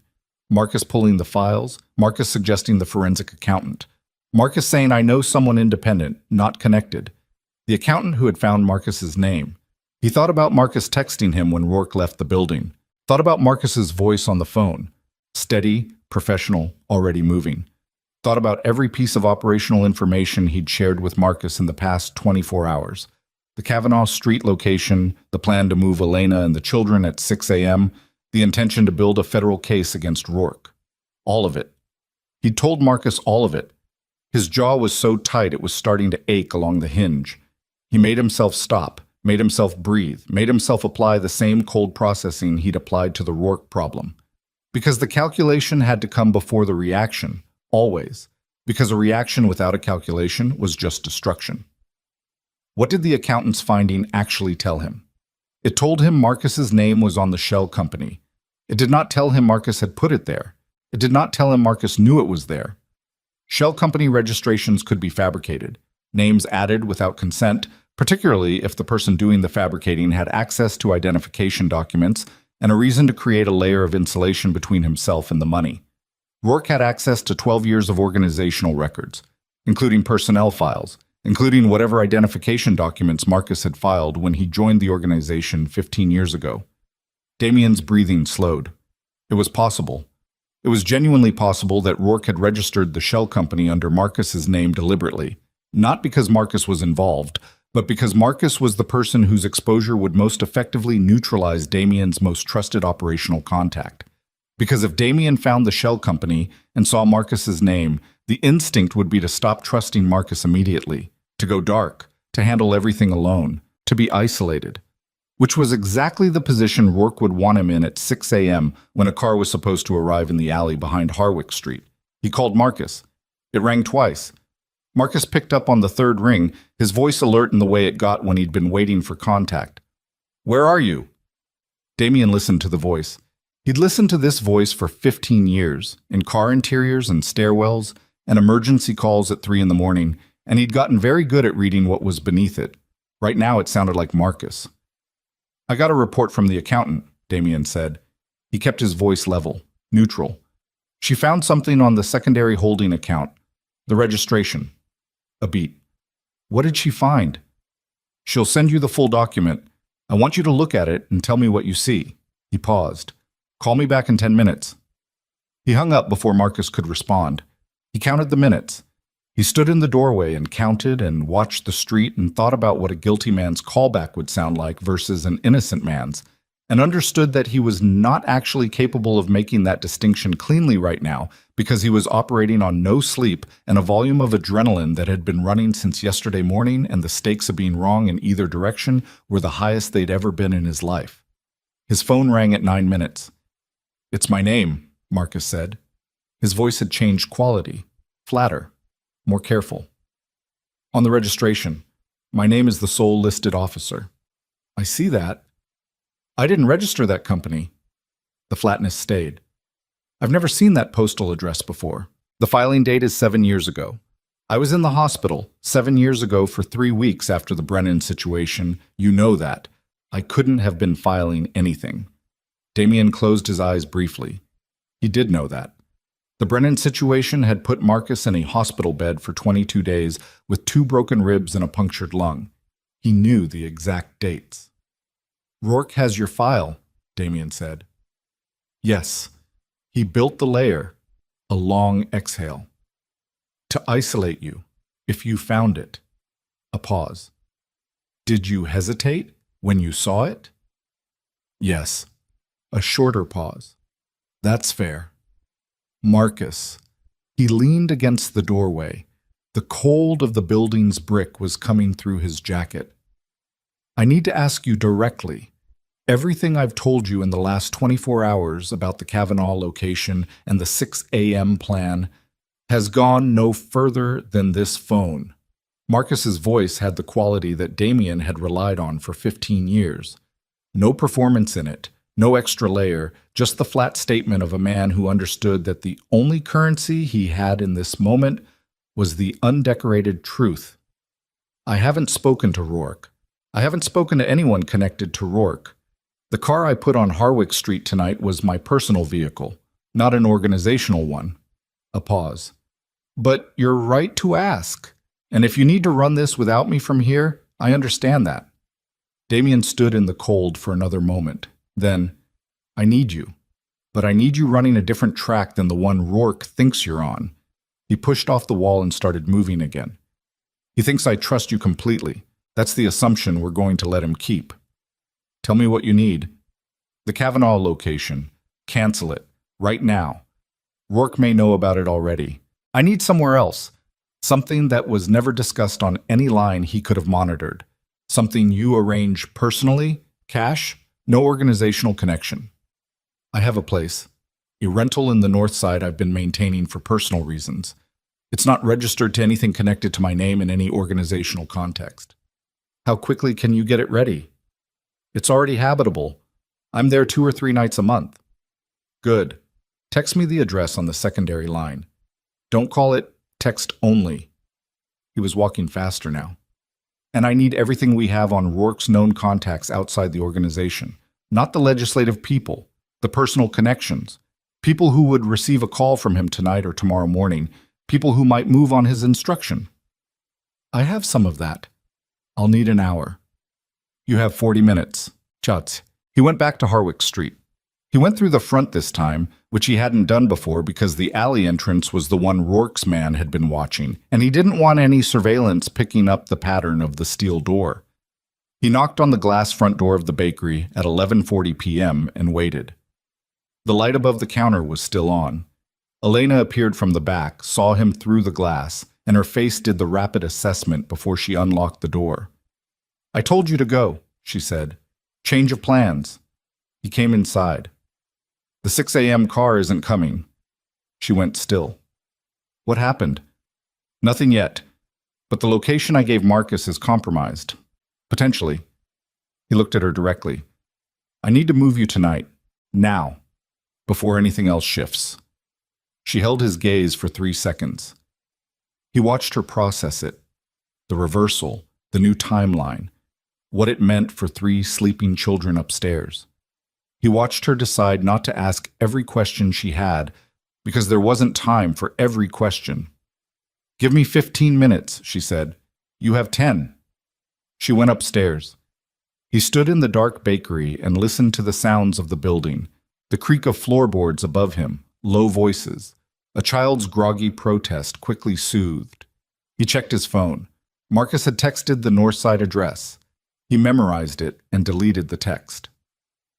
At 9 minutes, Elena came down the stairs with Cal in her arms, half asleep and clutching a blanket and two small metal trucks, and Owen behind her carrying a backpack and Lily's hand, Lily stumbling slightly with sleep. And the four of them moved through the bakery in the low light with the specific efficiency of people who have been told to move and have decided to move. Owen looked at Damien. That level, measuring look. Not hostile, calculating. "Are we in trouble?" he said.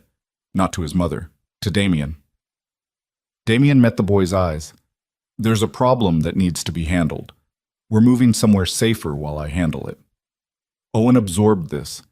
His jaw shifted the way it did when he was working something through. "Are you going to fix it?" "Yes."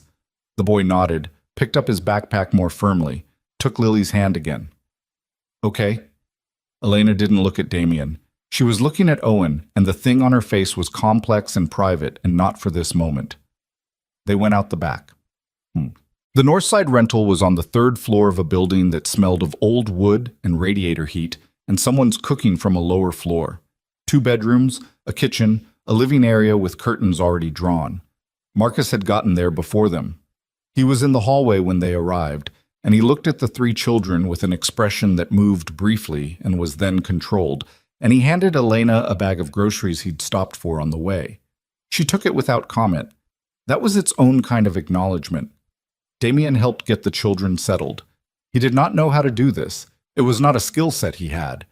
But Owen directed operations with quiet authority, telling Cal which bed was his and putting Lily's things near the window because Lily needed to be near a window, apparently.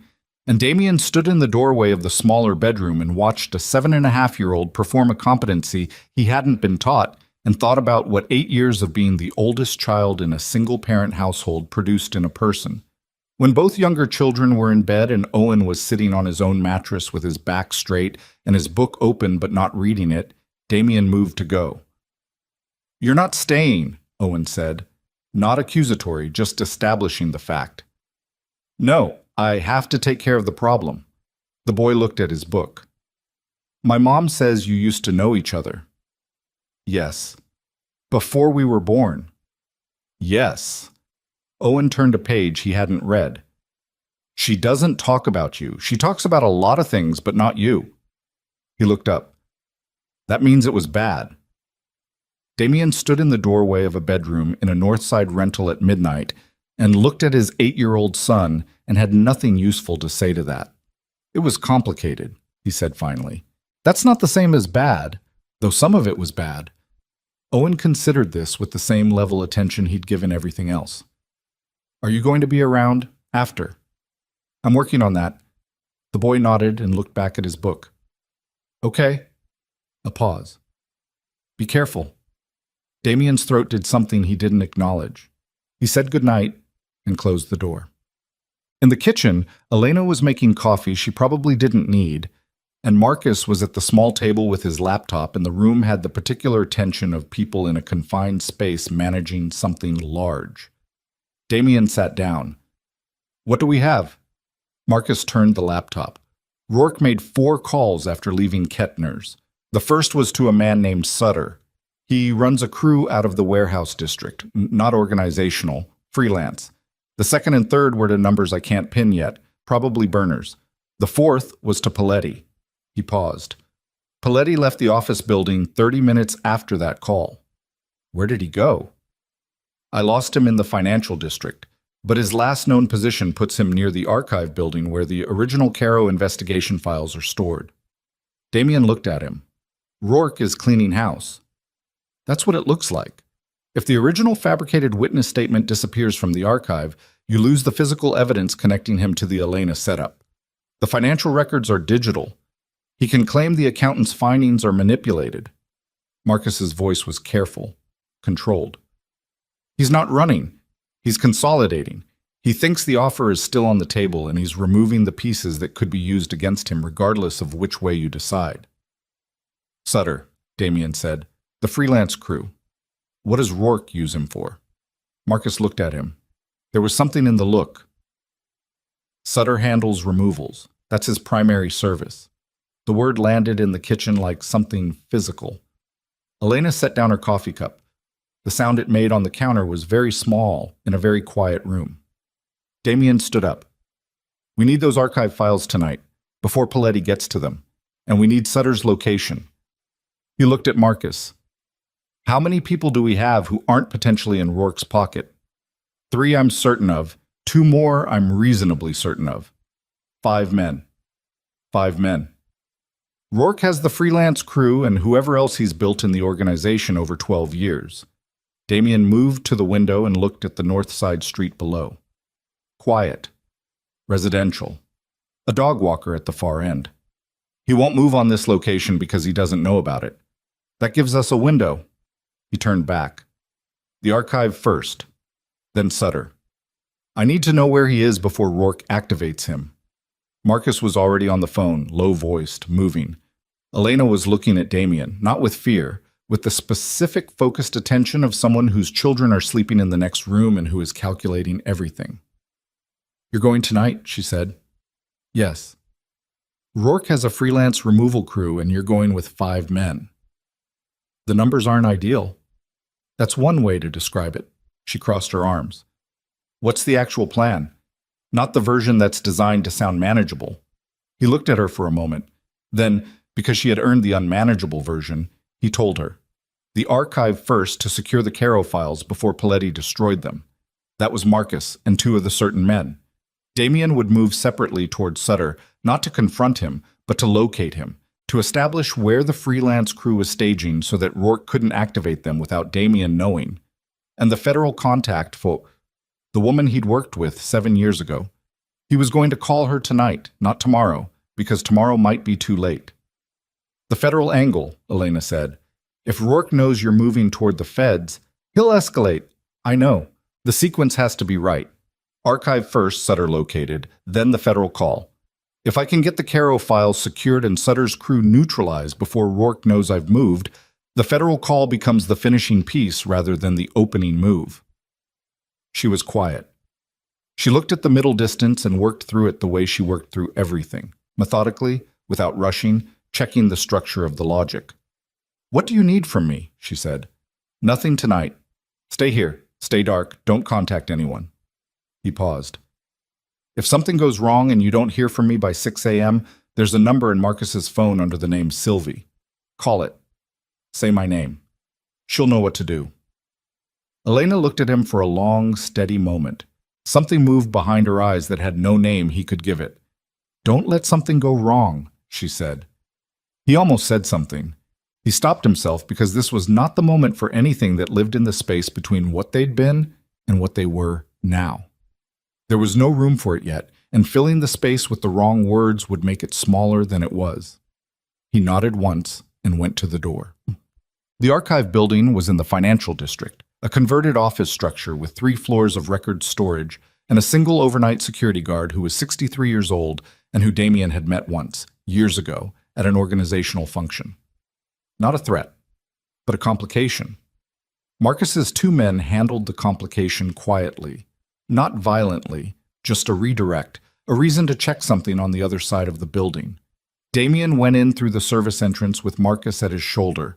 The Caro files were on the 2nd floor, section 7, in a climate-controlled room behind a door that required a key Marcus had obtained through channels Damien didn't ask about.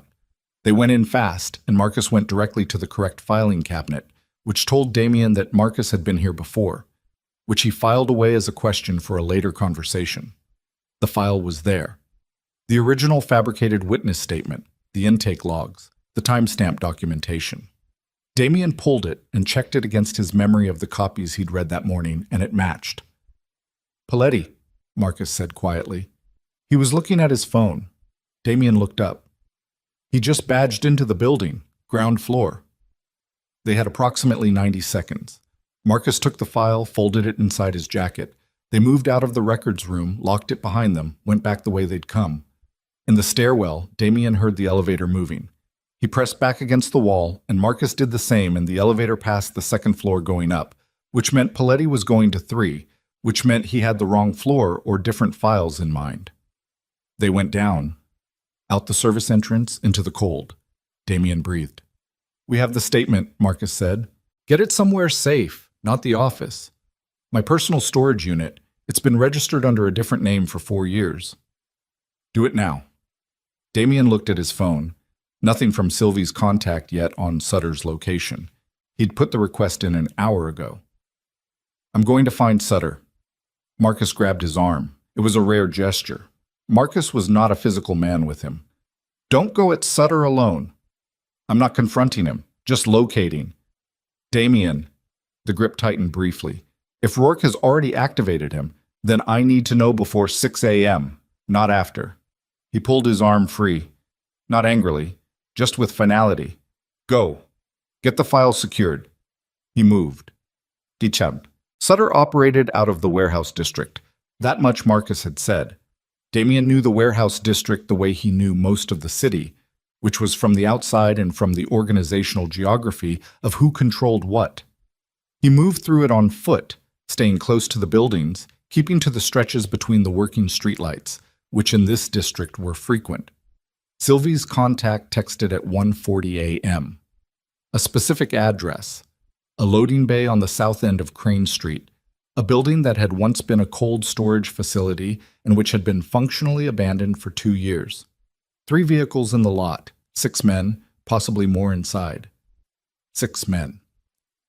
Damien stood across the street from the loading bay and looked at the vehicles. A black SUV, a panel van, a sedan. The sedan had its engine running. He could see the exhaust in the cold air. Someone sitting inside it, watching the street. They were already staged. Rourke had already activated them. His phone buzzed. "Marcus. Archive secured. Where are you?" He texted back the Crane Street address. 30 seconds passed.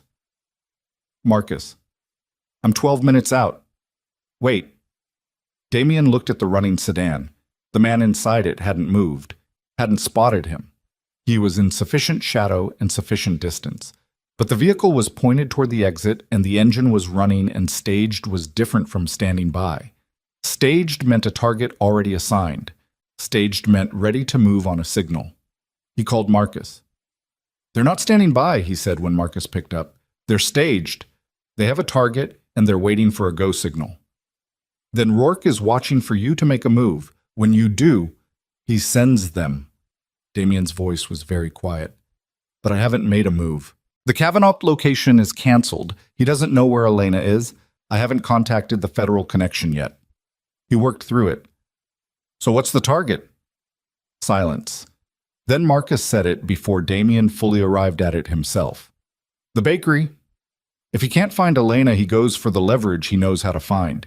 He burns what she built." Damien was already moving. He came across the street fast. Not running yet, but close, and the man in the sedan spotted him at 20 feet and was reaching for something when Damien got to the driver's door. What happened in the next 4 seconds was not clean or careful. It was the specific, controlled violence of a man who had spent his adult life knowing when a situation crossed from negotiation into the other thing, and who had no room left for the negotiation. The man was disarmed. He was not permanently harmed. He was going to have a very bad headache for several days. Damien took his phone and his keys. He looked at the phone. Recent calls. One incoming, 12 minutes ago, from a number he recognized as one of Rourke's known burners. The call had lasted 40 seconds. 40 seconds was long enough to give an address. He looked at the panel van, the loading bay door behind it. He could hear movement inside the building, the sound of men getting ready to move. He had Marcus's 2 men somewhere behind him, 12 minutes out. He had the element of surprise for approximately 30 more seconds before the man in the sedan failed to check in and someone came to look. He went to the panel van and did something to the front left tire that would not be immediately visible but would be definitive at speed. Then he did the same to the SUV. He did it in 40 seconds total, which was faster than it should have been and which cost him something in the left shoulder that he registered and set aside. He was back across the street and into shadow when the loading bay door opened. 3 men came out, looked at the sedan, looked at each other. One of them went to the driver's door. Damien's phone buzzed. Marcus. 5 minutes. He pressed back against the building and watched the 3 men figure out what they were looking at, and he thought about the bakery on Harwick Street. Empty now, dark, warm-smelling and quiet, and built out of 8 years of something he had no adequate word for, and he thought about what Rourke was willing to burn to maintain his position. The 3 men were talking now, low and fast, and a fourth had appeared in the loading bay door. Damien thought about Owen asking if the problem was going to be fixed, and Damien saying yes. He thought about what yes was going to require in the next 60 seconds required him to be very precise. Damien came out of the shadow at the exact moment Marcus's headlights appeared at the far end of Crane Street, and the 4 men by the loading bay saw both things simultaneously. The figure moving toward them, and the car arriving from the opposite direction. And the half-second of confusion that produced was the only gap Damien needed. He moved into it without hesitation. What followed was not a fight in any cinematic sense. It was ugly and close and loud in the specific way that physical confrontations between trained men are loud. Not shouting, but impact, breath forced out, the scrape of boots on concrete. Marcus's 2 men came out of the car fast and took the right side, and Damien took the left. And the 4 men from the loading bay were good, but they were surprised. And surprise at close quarters is a disadvantage that skill only partially compensates for. It lasted under 3 minutes. When it was over, Damien was on one knee on the concrete with his right hand braced against the ground and blood running from a cut above his left eye that he hadn't felt happen and wasn't going to feel properly for another hour. His shoulder, the one he'd taxed on the tires, was broadcasting a dull, constant protest that he categorized as not structural and moved past. 2 of the 4 men were down. One was sitting against the loading bay wall, holding his arm at an angle that suggested it was no longer useful. The 4th had run, which was a problem Damien filed and would deal with when it became an active problem. Marcus crouched beside him. How bad? Fine. He pushed upright. The van and the SUV have compromised front tires. The 4th man is mobile. I need to know where Rourke is. Working on it. Marcus pulled out his phone. Rourke hasn't been back to the office building. His car was last placed near the financial district, which puts him potentially close to the archive. He may have been with Paletti, or monitoring. Damien touched the cut above his eye, assessed the blood flow, and pressed the back of his hand against it. The man in the sedan had a burner that received a call from Rourke 12 minutes before I got to him. Rourke gave them an address. The bakery. Most likely, but they didn't move in the 12 minutes between the call and when I arrived, which means Rourke put them on standby rather than sending them immediately. He was waiting for something. Waiting for you to make a visible move. Or waiting to confirm Elena's location. Damien straightened fully. The shoulder complained. He ignored it. He doesn't know about the Northside rental. If he's still trying to locate her, the bakery is the pressure play. He burns it to draw me out, to force a response that reveals where she is. Marcus stood. Then he needs to believe you're running toward it. Yes. Damien looked at him. Call Rourke's number, the direct line, not the burner. Marcus went very still. And say what? Tell him there's been a problem at Crane Street, that the crew is compromised, that you're managing it. He watched Marcus's face. He thinks your name is on the shell company. He'll assume you're calling to protect your own position. The look on Marcus's face was complicated and brief, and then it was gone. He understood what was being asked and what it cost, and he made the decision the way he made most decisions, quickly, without visible negotiation with himself. He dialed. Rourke picked up on the second ring. Marcus kept his voice tight, controlled, the voice of a man managing a situation rather than reporting one. It's Marcus. There's been a problem at Crane Street. Your crew is down. I'm handling the scene. Where are you? I need to know if we're still on the bakery move or if we're pulling back. A pause on the line. Damien watched Marcus's face for what Rourke was saying. Marcus's eyes shifted slightly. Then, understood. Yes. I'll be there. He hung up. He's at the Kettner's parking structure, Marcus said. 2 levels down. He's been there since the meeting with you. Staging. A pause. He said to confirm the bakery is clear and to meet him there. He's waiting to see what I do before he commits to the next move. Damien wiped the blood from above his eye again. The cut was slowing. He won't wait much longer. What do you need? His phone. The burner he used to call the crew. If that call is on the device, that's direct connection to the Sutter crew and the intended target, combined with the fabricated witness statement and the financial records. That's the package. He looked at Marcus. I need Rourke, and I need that phone. And I need him somewhere that isn't a parking structure with 2 exits. Marcus thought for a moment. The bakery. The bakery. He thinks it's the target. He thinks the crew was going there. So when he arrives and finds neither a burned building nor an active crew, he'll want to understand what happened before he runs. Damien moved to the car. He'll want to control the information. And you'll be inside. I'll be inside. Marcus looked at him for a moment, at the blood, at the shoulder he was holding slightly wrong, at the expression on his face that was the particular expression of a man who has been calculating through a situation for 48 hours and has arrived at the point where calculation ends and something more direct begins. I'll drive, Marcus said. They reached Harwick Street at 2:20 a.m. The bakery was dark, locked, exactly as Elena had left it. The warm yellow window gone, just the cold glass and the hand-painted sign. Damien went in through the front with Marcus's key. The bakery smelled of the day's baking still, that settled warmth that lingered even in a cold and empty room, and he moved through it without turning on lights and positioned himself behind the counter where the sightline to the door was clear and the sightline from the door was not. Marcus left in the car. He would circle. He would be close enough to respond but not present, because Rourke arriving and seeing Marcus's car would change the calculation. Damien stood behind the counter in the dark bakery and pressed a clean cloth from Elena's shelf against the cut above his eye and breathed. He thought about the conversation at Kettner's, Rourke across the table, hands folded, offering stability and resolution and the performance of reasonableness. 12 years of that.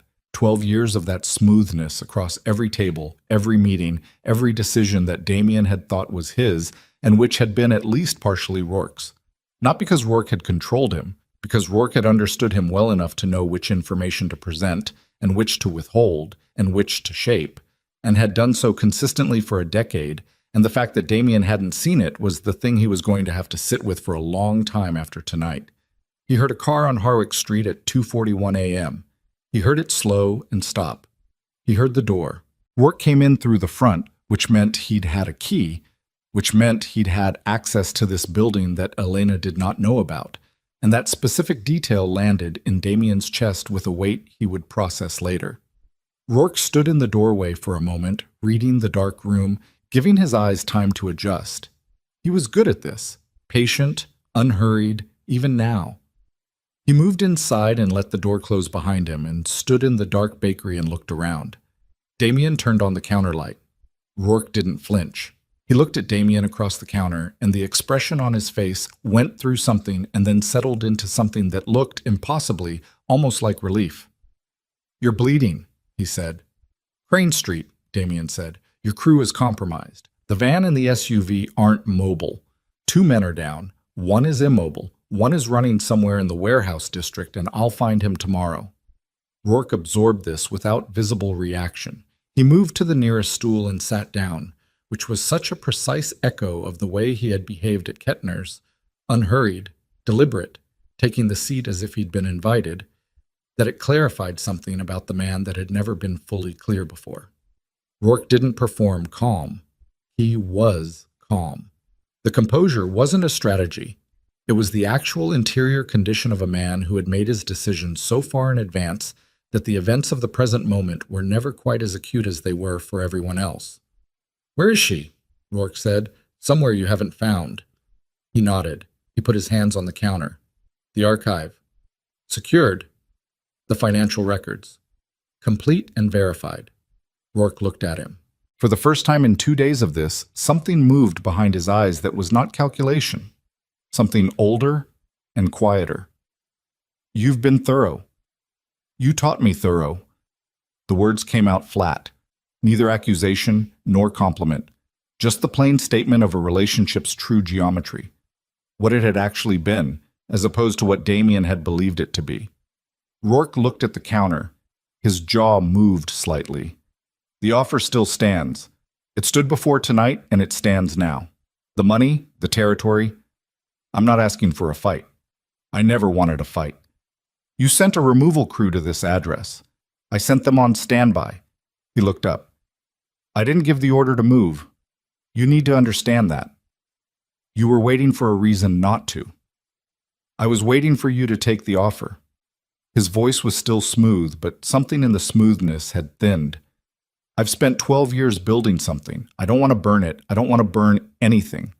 I want the separation and the clean exit, and I want to walk away from this city with what I've built, and I want to never be relevant to you or to the woman or to those children again.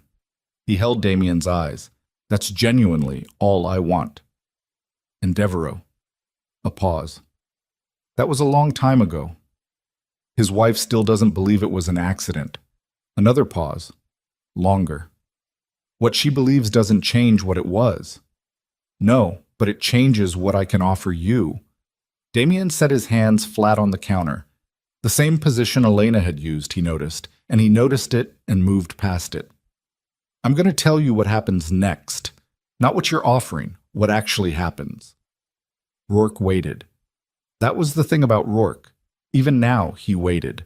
He gave the other person room to speak because he'd learned that people revealed more when they weren't being interrupted. The fabricated witness statement and its provenance, the 11 years of financial extraction, and the direct line connection between you and the Sutter crew go to a federal contact tomorrow morning. All of it, packaged and verified. The Devereaux accident, I can't prove it was ordered by you, not to a federal standard. His wife's belief and my inference are not evidence, so that doesn't go in the package. He watched Rourke's face. What goes in the package is enough. It's enough without Devereaux. It's enough without anything beyond what my accountant and those archived files already contain. Rourke's hands were still. His breathing was even. The federal contact doesn't deal, Damien continued. That's why I use her. She's not interested in the larger structure. She's not running an investigation into my organization. She has a different mandate, and what I'm giving her falls cleanly within it. You won't be able to offer her something bigger in exchange for a reduced exposure because what she wants is exactly what I'm handing her. He paused. You go away. Not on your terms. On the terms the evidence creates. The silence in the bakery was very complete. Rourke looked at him for a long moment. Something moved in his face. Not the relief, not the calculation. Something underneath both of those. The thing that was left when the composure had been reduced to its foundation. You'd expose yourself, he said. The docs connection. The financial records put my name on operations that connect to yours. The records I'm giving her are surgically edited.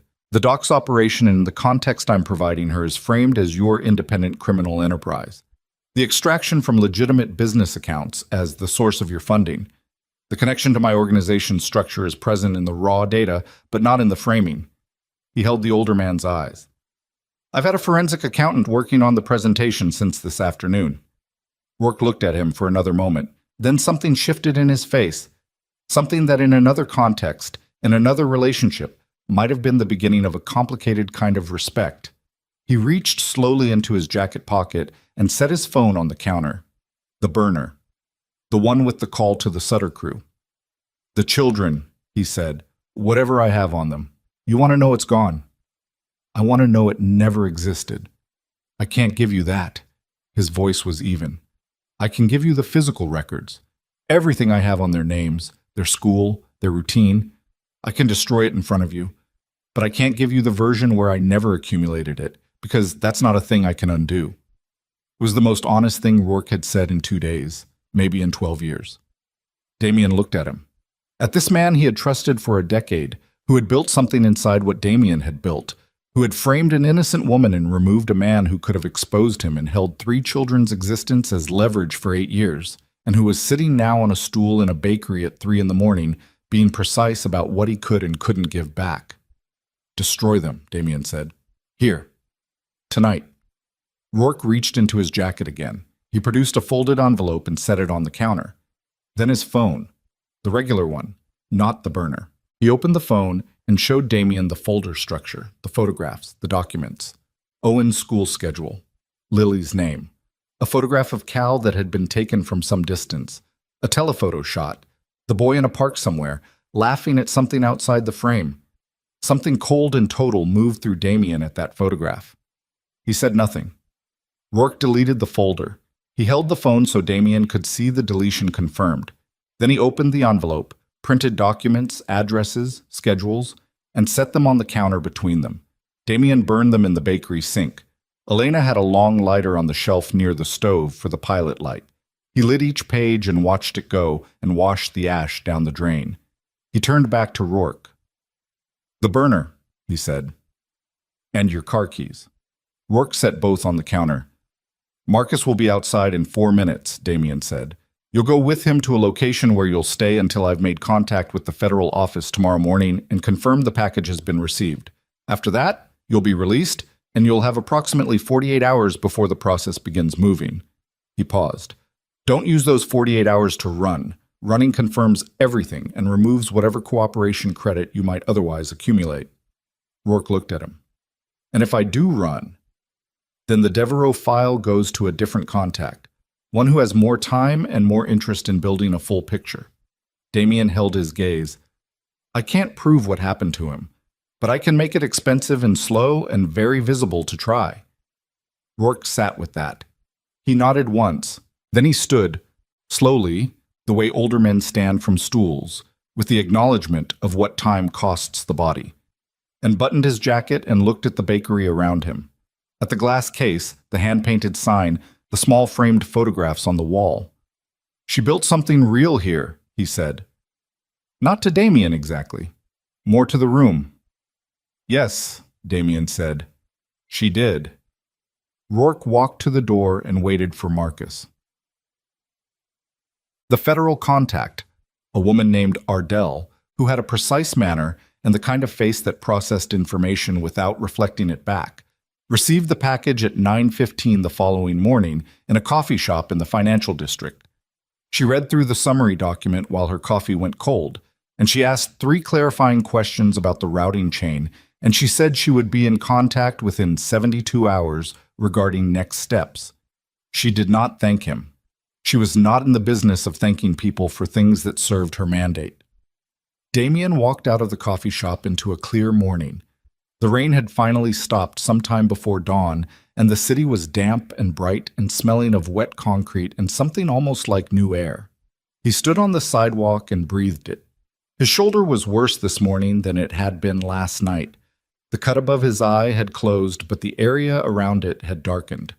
He'd slept 2 hours on the couch at the Northside rental after getting back at 4 a.m., and the 2 hours had felt like nothing and like everything.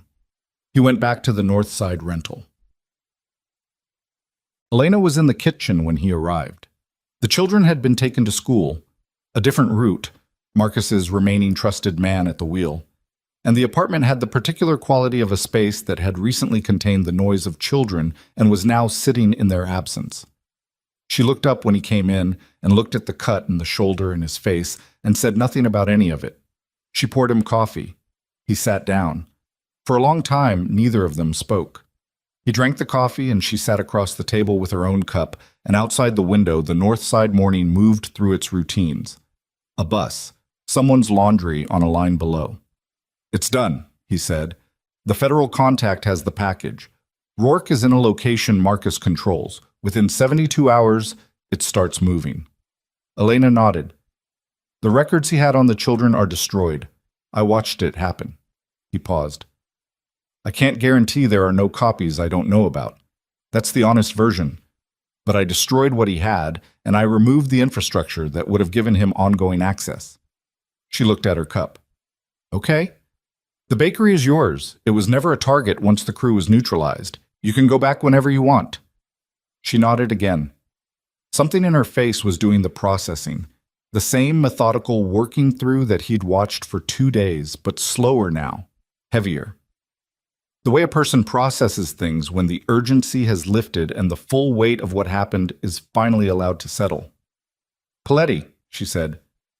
Identified as a secondary cooperator in the financial extraction, he's part of the package Ardell received.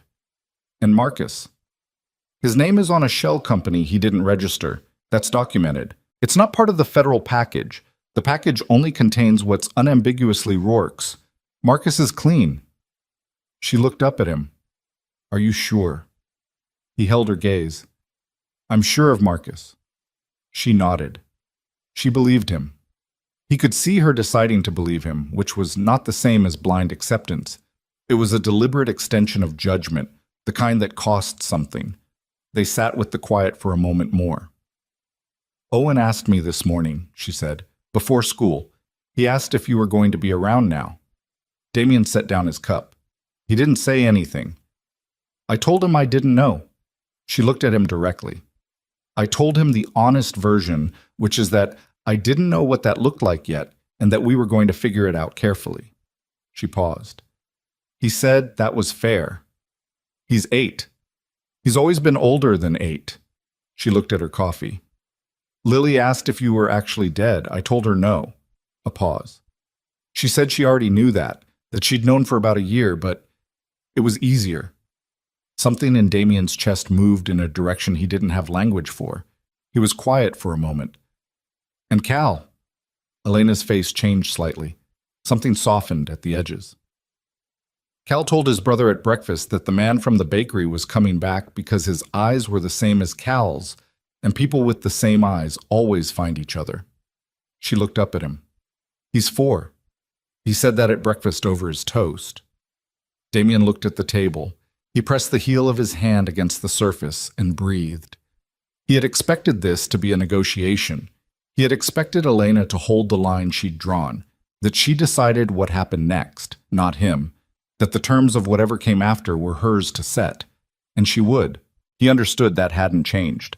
But Cal had gray eyes, and he'd said people with the same eyes always find each other, and there was no version of Damien Voss that could sit at this table and be made of the same material he'd been made of for the past 8 years. Something had already changed. He'd felt it change in increments. In the bakery kitchen, in the alley, on the sidewalk at Merchant and Fifth, watching Owen direct his siblings toward a mattress in a strange apartment with quiet authority. You did not come back from that unchanged. That was not how it worked. I don't know how to do this, he said.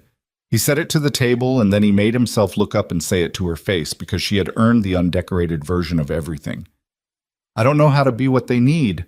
I haven't been anything to them for 8 years, and I don't know how to start from nothing in a way that doesn't damage what you've built.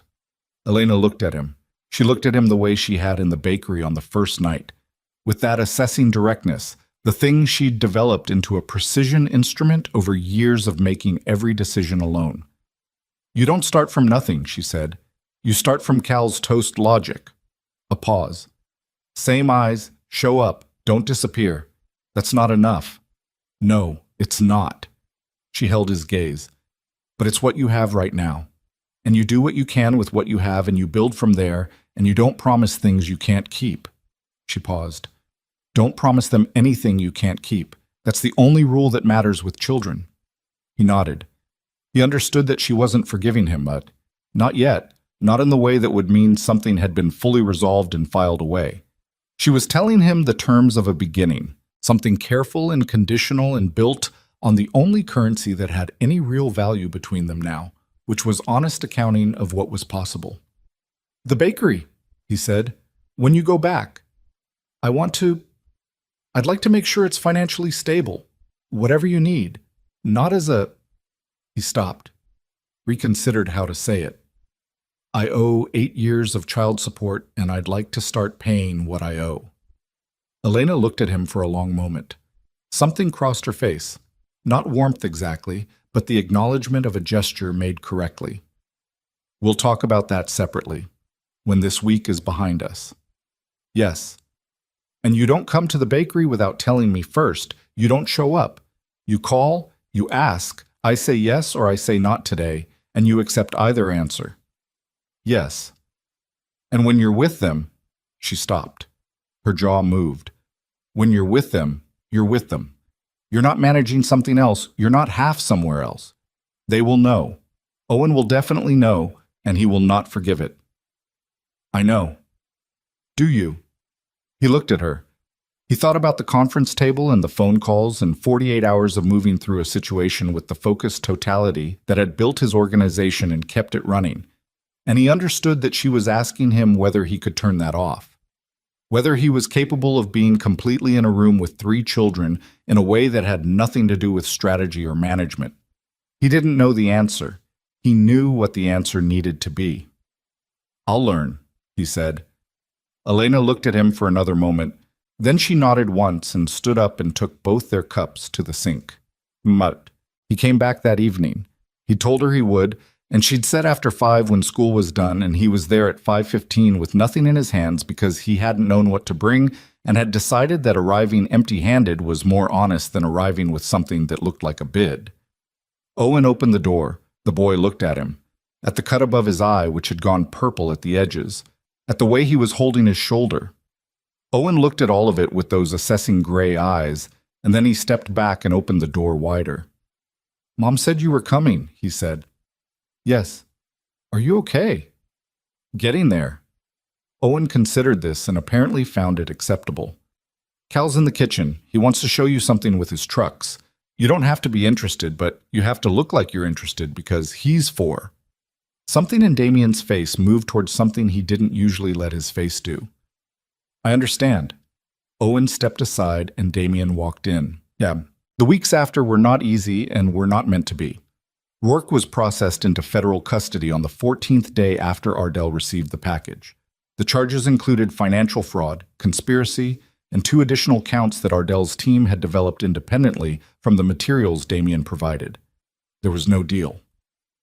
Rourke's attorney attempted one and was declined. The man who had sat across from Damien at Kettner's bar with his hands folded and his voice smooth and his absolute conviction that the outcome was something he could still negotiate entered a federal court building on a Tuesday morning and did not emerge as a free man.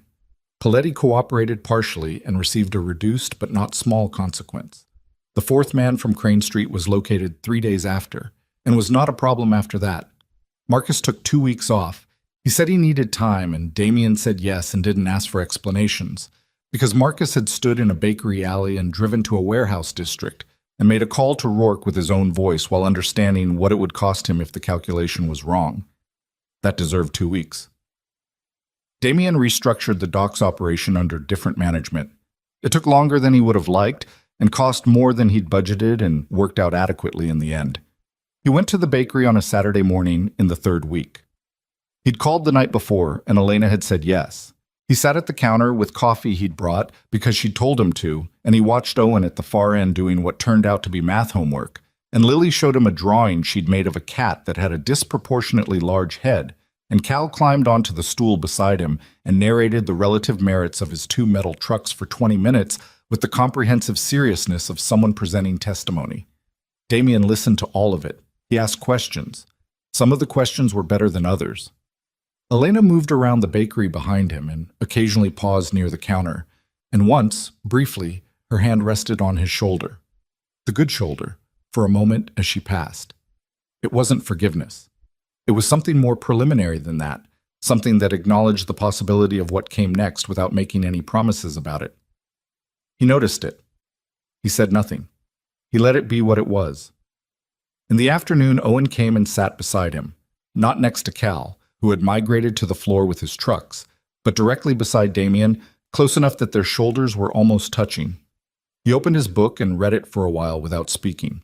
He didn't ask for conversation. He didn't perform anything. He just sat there with his book in the space beside Damien as if he was testing whether the space was stable, whether it would hold, whether the man sitting in it was the kind of man who stayed in a room. Damien stayed in the room. He stayed until Elena closed up at 3 o'clock, and the children moved through the familiar ritual of the end of the day, bags found, shoes relocated, Cal's trucks collected from under a table. And Lily told him gravely that he should come back on Wednesday, because on Wednesday they made cinnamon rolls, and they were the best thing. Wednesday, Damien said. You have to actually come, she said. Not just say you will. I know the difference, he said. I'll be here Wednesday. She looked at him with the same assessing eyes her mother used and apparently arrived at a similar conclusion because she nodded and went to find her other shoe. He helped Owen carry 2 bags up the back stairs because there was living space above the bakery and they were back, and Elena had reopened the day after the rental because this was her place and she was not the kind of person who stayed away from what she'd built. And on the landing, Owen stopped and turned around. "You're not what I thought you'd be," the boy said. Damien looked at him. "What did you think I'd be?" Owen considered this honestly, the way he considered everything. "Bigger, louder." He paused. "Mom's quiet when she's serious. I thought you'd be the opposite." "I'm quiet when I'm serious too," Damien said. Owen looked at him for another moment. Then, "I know." He picked up his bag and went through the door. Damien stood on the landing for a moment. He looked at nothing in particular. He breathed. He went back down the stairs and out through the bakery. Elena was wiping down the glass case with her back to him. He stopped near the door. "Wednesday," he said. She kept wiping. "Wednesday." He walked out onto Harwick Street. The evening was coming in from the east, and the street was quiet, and the bakery window behind him was warm and lit in the way it had been the first night, that yellow warmth visible through the rain. Except there was no rain tonight, just the city and the light and the particular quiet of a block settling into itself at the end of a day. He stood on the sidewalk for a moment. 8 years was not a thing you recovered from. He knew that. There was no restoration possible, no version of what came next that reconstructed what had been lost in the specific shape it had held before. The years were spent. The mornings were spent. The first words and the first steps and the first time Owen had set his jaw in that particular way, and the first time Cal had looked at something with those gray eyes, and the first time Lily had arrived at a practical conclusion and filed it away and moved on. All of that was spent and was not coming back. What remained was Wednesday, the cinnamon rolls. A boy on a landing telling him he was quieter than expected. A woman's hand resting briefly on his shoulder, acknowledging the possibility of something not yet named. What remained was also the thing he'd understood in the alley behind this street on the first morning. The thing that had shifted in him at Merchant and Fifth and had not shifted back. He was not the same man who had sent that letter. He did not know yet what man he was becoming. He suspected it was going to be uncomfortable in ways he hadn't anticipated, and necessary in ways he couldn't fully see yet.